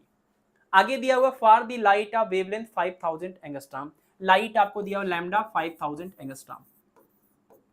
ठीक है, तो अब देखिए क्या करना होगा आपको, प्रिंसिपल फोकस का, पहले तो ये फोकस का फार्मूला जोन प्लेट के लिए FM इक्वल टू होता है आर एन स्क्वायर अपान में 2m-1 और यहाँ स्मॉल n इंटू में लैम्डा, ये फार्मूला होता है, ये फार्मूला है। लेकिन जब बात प्रिंसिपल फोकस या फर्स्ट फोकस की हो तो m की वैल्यू 1 रखेंगे, तो m की वैल्यू 1 रखने पर ये f1 का फार्मूला बन जाएगा आर एन स्क्वायर और अपान में आएगा n इंटू में क्या, लैम्डा। अब सवाल में देखना होगा कौन सा ऑर्डर ऑफ जोन है, कौन से जोन की बात हुई, फर्स्ट जोन की, तो स्मॉल n की वैल्यू भी 1 रखेंगे, r1 स्क्वायर और अपान में 1 इंटू में लैम्डा, यानी कि लैम्डा हो जाएगा। और आपको f1 दिया हुआ है, लैम्डा 1 दिया हुआ है, तो r1 आपको मिल जाएगा रेडियस, तो r1 square is equal to हो जाएगा f1 इंटू में लैम्डा, तो r1 इक्वल टू हो जाएगा स्क्वायर रूट के अंदर f1 इंटू में लैम्डा। तो f1 और लैम्डा दोनों को रख करके आप इसको सॉल्व कर लेंगे, इसका बहुत ही आसान सा आपको आंसर मिल जाएगा, ठीक है ना। Number 4, the third focal length of a zone plate for a light of wavelength lambda and radius of nth zone Rn is given. मतलब फार्मूला पूछ रहे हैं आपसे, क्या फार्मूला पूछ रहे हैं कि थर्ड फोकल लेंथ आपसे पूछ रहे हैं, मतलब फोकल लेंथ का ऑर्डर कितना है, 3 है, m की वैल्यू 3 है, ऑर्डर ऑफ फोकल लेंथ। और कौन से जोन की बात हो रही है, of a zone plate for a light of wavelength lambda and radius of nth zone, nth zone की बात कर रहे हैं, तो ठीक है, nth जोन की लिए हम लोग फार्मूला भी जानते हैं। तो nth जोन के लिए आपको फोकल लेंथ का फार्मूला बताना है, जबकि रेडियस nth जोन का Rn है। तो फार्मूला तरीका वही है कि mth focal length of rth zone is equal to, ये हो जाएगा 2m-1 और यहाँ पर n इंटू में लैम्डा। और आपको थर्ड फोकल लेंथ की बात करनी है, तो f of 3 is equal to हो जाएगा Rn स्क्वायर और अपान में 3 इंटू 2 6-1 करेंगे 5 और n इंटू में लैम्डा। ये हो गया आपके थर्ड फोकल लेंथ का formula for nth zone, nth zone के तीसरे फोकस का ये फार्मूला है, Rn स्क्वायर अपान में 5n lambda. Option number C correct हो जाएगा इसका। If number of rulings on grating is increased then its resolving power will. अगर ग्रेटिंग के ऊपर नंबर ऑफ लाइंस को इंक्रीज कर दें तो इसके रिजॉल्विंग पावर पर क्या इफेक्ट पड़ेगा। तो आप देखिए ग्रेटिंग की रिजॉल्विंग पावर के फार्मूले से कि lambda upon D lambda is equal to small n into में कैपिटल N, साफ साफ पता चल रहा है कि नंबर ऑफ रूलिंग्स को आप बढ़ाएंगे तो ये जो पूरा रिजॉल्विंग पावर है ग्रेटिंग का वो भी क्या होगा, बढ़ेगा। ये सिंपल सी बात है, तो इसका आंसर हो जाएगा क्या, इंक्रीज हो जाएगा, ठीक है ना, इंक्रीज हो जाएगा। अगला सवाल देखिए question number 6, a plane diffraction grating 5 centimetre thick has 5000 lines per centimetre, the resolving power of grating in second order spectrum is. Second order spectrum की बात हो रही, मतलब ऑर्डर ऑफ स्पेक्ट्रम n की वैल्यू 2 है और 5000 लाइन पर centimetre में है, यानी n डैश की वैल्यू दी हुई है, number of lines in per centimetre, तो 5000 लाइन है 1 सेंटीमीटर के अंदर, ठीक है। आपका जो ग्रेटिंग है वो कितना मोटा है, 5 सेंटीमीटर मोटा है, तो आप कह सकते हैं कि ठीक है उसकी मोटाई 5 सेंटीमीटर है। अगर हर सेंटीमीटर में 5000 लाइनें हैं तो 5 सेंटीमीटर में कितनी टोटल लाइनें हो जाएंगी, इसका 5 गुना करेंगे तो ये कुल हो जाएगा आपका 25000 लाइनें या रोलिंग्स। ये कैपिटल N की वैल्यू हो गई। और आपको बताना क्या है, the resolving power of grating for second order, तो resolving power lambda upon D lambda is equal to small n into capital N। Small n मतलब order of spectrum 2, capital N मतलब total number of lines in grating, तो total number of lines तो हमने निकाल ही लिया, multiply करके इन दोनों को 5000 को और 5 को मल्टीप्लाई किया 25000 आ गया, ये 25000 और इंटू में 2 किया तो आंसर आपका हो गया क्या, 50000। यानी जो रिजॉल्विंग पावर आएगा वो आ जाएगा इसका ऑप्शन नंबर डी, ठीक है, ऑप्शन नंबर डी इसका करेक्ट हो जाएगा। नेक्स्ट है question number 7, which of the following is incorrect. कौन इसमें से गलत है, इसमें से कौन गलत है ये बताना है कि zone plate has many foci, zone plate के पास बहुत सारा फोकस होता है। Zone plate is similar to convex lens, similarity है कॉन्वेक्स लेंस और जोन प्लेट में। Focal length of zone plate depends on wavelength of light used. Zone plate का जो फोकल लेंथ है वो जो लाइट हम यूज करते हैं उसके वेवलेंथ पर डिपेंड करता है। ये सब कहने के बाद लास्ट में बोल रहे हैं कि नन ऑफ दी एबव, इनमें से कोई भी नहीं। और हमें करना क्या है, कौन इनकरेक्ट है ये हमें ढूंढना है। तो अगर कोई इनकरेक्ट होगा तो वो हमारा आंसर होगा, नहीं होगा तो लास्ट वाला ऑप्शन होगा। ठीक है, हमें इनकरेक्ट ढूंढना है, इनकरेक्ट। तो देखिए क्वेश्चन नंबर 7 में अगर इनकरेक्ट ढूंढना है तो जोन प्लेट के पास मल्टीपल फोकस होता है, ये आपने उसके फोकल लेंथ के फार्मूले से देख लिया कि फर्स्ट फोकल लेंथ निकालना है कि सेकंड निकालना है, थर्ड निकालना है, ये बात हो गई। फिर करें zone plate is similar to convex lens, convex lens के सिमिलर होता है, तो आपने बहुत सारी चीजें देखी जो सिमिलर है, इमेज रियल बनता है, डिस्पर्सन दोनों में होता है, और इसके अलावा आपने कुछ और भी सिमिलरिटीज इसके अंदर देखी थी। तो वो सारी सिमिलरिटी आपकी है, मतलब जोन प्लेट कॉन्वेक्स लेंस से सिमिलर भी है और डिसिमिलर भी है, मतलब बहुत सारी चीजें अलग भी हैं लेकिन बहुत सारी चीजें सेम भी हैं। तो ये हो गया। और focal length of zone plate depends on wavelength of light used, जो जोन प्लेट का फोकल लेंथ होता है वो वेवलेंथ लैम्डा के ऊपर डिपेंड करता है। तो ये बात आपको पता है कि फार्मूले में, फोकल लेंथ वाले फार्मूले में आपने देखा है आर एन स्क्वायर अपान में ये 2m-1 और इंटू में स्मॉल n इंटू में लैम्डा, ये लैम्डा के ऊपर फोकल लेंथ डिपेंड करता है, ये बात सच है। ठीक है, ये बात सच है। तो हमें तो जो गलत है वो ढूंढना है ना, तो नन ऑफ दी एबव, तो ये ऑप्शन सबसे एक्यूरेट ऑप्शन यहां पर होगा, इनमें से कोई नहीं। करें कि a screen is placed at a distance of 100 centimetre from a circular hole illuminated by a parallel beam of light of wavelength 6400 angstrom, मतलब सर्कुलर अपर्चर या सर्कुलर होल की बात हो रही है, लाइट यूज किया जा रहा है 6400 एंगस्ट्रॉम का, स्क्रीन को उस होल से या स्लिट से कह लीजिए 100 सेंटीमीटर की डिस्टेंस पर रखा हुआ है। तो करें compute the radius of the fourth half period zone. ये वाले सवाल के लिए आप देखिए, ये जो फार्मूला आपने थोड़ी देर पहले पढ़ा था एन बी लैम्डा, ये फार्मूला आपको याद होना चाहिए, मतलब सर्कुलर अपर्चर सोच के कहीं आपको गुम नहीं हो जाना है। R N equal to under root N B lambda और A N equal to pi B lambda, ये दोनों फार्मूले बहुत ज्यादा इंपॉर्टेंट हैं, ये सबके लिए सेम है और ये आपका एन की वैल्यू पर डिपेंड कर रहा है जो कि ऑर्डर ऑफ जोन बताएगा। तो आर एन इक्वल टू हो गया कितनी, ये आपके एन की वैल्यू ऑर्डर ऑफ जोन कितना है, फोर्थ हो गया, कौन सा फोर्थ हो गया। बी की बात करें तो बी आपको पता ही है, ए और बी क्या होता है, ये आपका जो स्लिट होता है, स्क्रीन होता है, यहाँ सोर्स होता है, सोर्स और स्लिट के बीच का डिस्टेंस स्मॉल ए और स्लिट और स्क्रीन के बीच का डिस्टेंस स्मॉल बी। तो यहाँ पर आपका हो जाएगा बी की वैल्यू जो भी है ये 100 सेंटीमीटर यहाँ पर रखेंगे, यूनिट आप देख लेंगे, लैम्डा की वैल्यू अगर ये सेंटीमीटर में ले रहे हैं तो इसको भी आप सेंटीमीटर में ले लीजिएगा, कितना है 6400 एंगस्ट्रॉम, तो ये हो जाएगा 6400 गुणे 10 के घात -10 मीटर, 10 के घात 2 से मल्टीप्लाई करेंगे सेंटीमीटर, तो इसका जो भी आंसर आना होगा वो आपको मिल जाएगा। ठीक है, अगला सवाल देखिए, the diameter of the first ring of a zone plate is 1.1 millimetre, first ring of zone plate. ठीक है, जो जोन प्लेट आपका है उसका जो पहला रिंग है वो हुआ फर्स्ट जोन, जोन प्लेट का जो पहला रिंग है वो फर्स्ट जोन प्लेट हुआ, यानी कि आप कह सकते हैं कि ऑर्डर ऑफ जोन की अगर बात करें तो वो पहले जोन की बात कर रहे हैं, और उसका डायमीटर आपको दिया हुआ है 1.1 मीटर, आपको रेडियस की मिलीमीटर, आपको रेडियस की रिक्वायरमेंट होती है, ये बात ध्यान रखिएगा फार्मूले में। तो 0.5 और 5 मिलीमीटर ये हो जाएगा पहले जोन प्लेट का रेडियस। ठीक है, if plane wave lambda is equal to 6000, lambda is equal to 6000 angstrom falls on the plate, where should be the screen be placed so that the light is focused to a brightest spot। करें कि screen को कितनी दूर रखें, screen को कितनी दूर रखें स्लिट से कि हमें फोकस्ड ब्राइट स्पॉट मिले, मतलब स्क्रीन पर फोकस्ड इमेज यहां पर मिले, उसके लिए हमें स्लिट से कितनी दूरी पर इसको रखना चाहिए।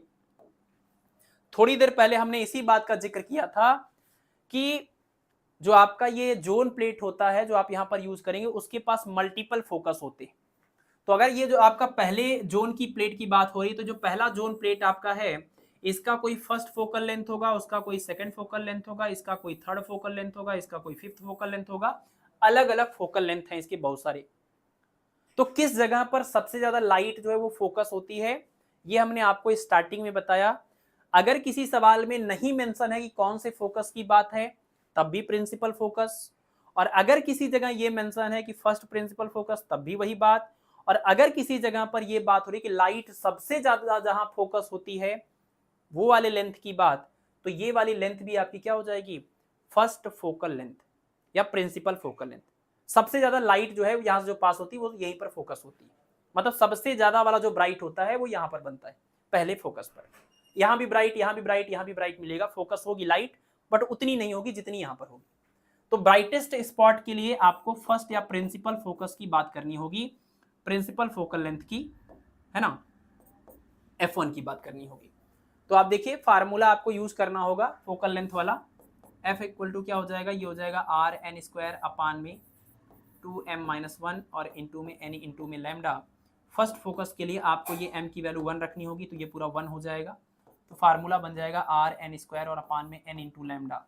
कौन से जोन की बात हो रही है, पहले वाले जोन की बात भी हो रही है, क्योंकि फर्स्ट रिंग दिया हुआ था, तो n की वैल्यू 1, n की वैल्यू 1 हो जाएगी। तो f1 इक्वल टू हो जाएगा r1 स्क्वायर और अपान में क्या, लैम्डा। और हमें निकालना क्या था, हमें वो डिस्टेंस निकालना था, यानी हमें आप कह लीजिए f1 की वैल्यू निकालनी थी। तो r1 रख लेंगे, लैम्डा रख लेंगे, ये दोनों वैल्यू हमें पता है, तो हमें f1 की वैल्यू मिल जाएगी। मतलब इनडायरेक्टली ये आपसे प्रिंसिपल फोकस के लिए पूछ रहे हैं, बट वो बात मेंशन नहीं कर रहे हैं।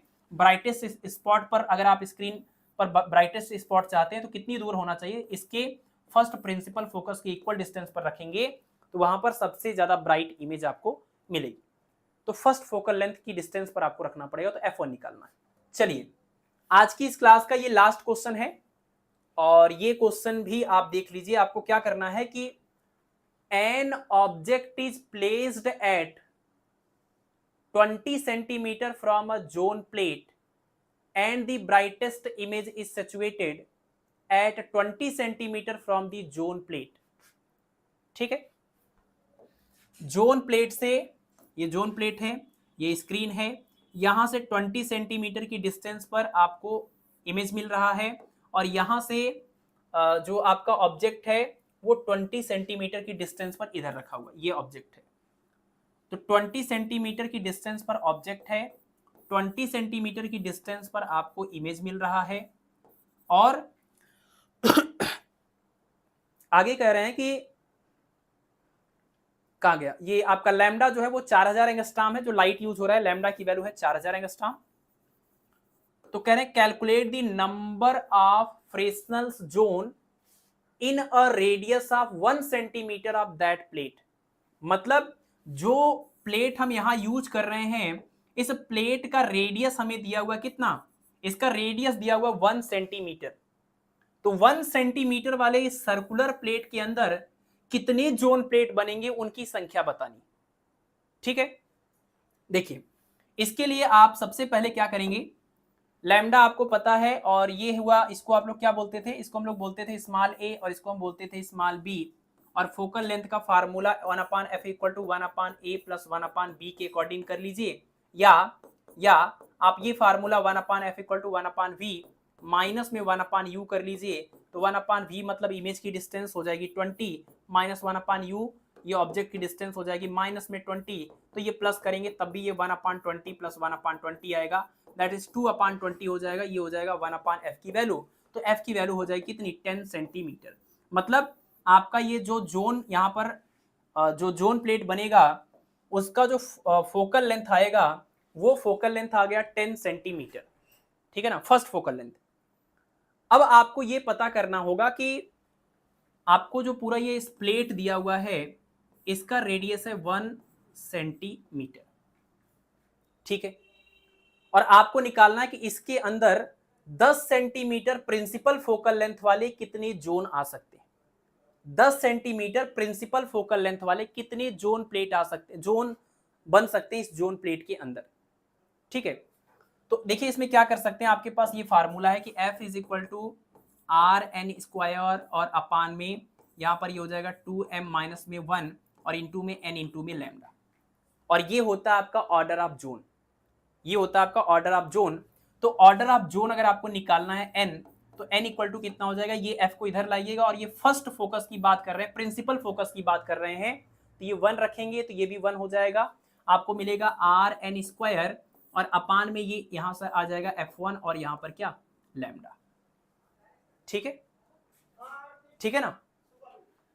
तो आपका ये जो जोन प्लेट है, इस जोन प्लेट का रेडियस दिया हुआ है 1 सेंटीमीटर, लेकिन इस 1 सेंटीमीटर रेडियस वाले जोन प्लेट के अंदर इतने प्रिंसिपल फोकल लेंथ वाले कितने जोन आएंगे। ये प्रिंसिपल फोकल लेंथ हमने अभी तक निकाला है इसका, जो हमें जिस जोन से लाइट पास हो रही उस जोन की। तो प्रिंसिपल फोकल लेंथ अगर 10 सेंटीमीटर है तो 10 सेंटीमीटर प्रिंसिपल फोकल लेंथ वाले कितने जोन इस जोन प्लेट के अंदर बनेंगे। तो देखिए इस जोन प्लेट का आपको दिया हुआ रेडियस, तो आप इसका मतलब nth ऑर्डर मान लीजिए कि मान लीजिए इसके अंदर n बनेंगे, ये पहला हो गया, ये दूसरा हो गया, ये तीसरा हो गया, ये चौथा हो गया, ये पांचवा हो गया, ऐसे ही कितने बनेंगे, लास्ट वाले का कितना हो गया, ये nth हो गया। मान लीजिए कि इसमें टोटल n जोन्स बनेंगे और nth वाले जोन का ही रेडियस कितना है 1 सेंटीमीटर। nth वाले जोन का रेडियस है 1 सेंटीमीटर और उसका फर्स्ट प्रिंसिपल फोकस आपको दिया हुआ कितना 10 सेंटीमीटर। तो आपको यहां आर एन की वैल्यू रखनी होगी 1 सेंटीमीटर और F1 की वैल्यू रखनी होगी 10 सेंटीमीटर, लैम्डा की वैल्यू रखनी होगी 4000 सेंटीमीटर और उसके बाद आप इसको सॉल्व करेंगे तो n की वैल्यू आएगी। एक बार इसको चेक कर लीजिए, सॉल्व करने के बाद ये आंसर करेक्ट आ रहा है कि नहीं आ रहा है। तो ये 1 और अपान में हो जाएगा F1 की वैल्यू 10 और लैम्डा की वैल्यू कितनी है, ये है 4000 एंगस्ट्रॉम। तो इसको हम लिखेंगे 4000 इंटू में 10 पावर माइनस 10 इंटू में 10 पावर में 2 सेंटीमीटर में कन्वर्ट करने के लिए, और ये आपका हो जाएगा, यहाँ पर 10 पावर 2 बचेगा, यहाँ पर 2500 आ जाएगा। तो ऑप्शन नंबर ए बिल्कुल। आज के लिए इतना ही, बाकी मिलेंगे आपसे अगली क्लास में। Thank you, good night.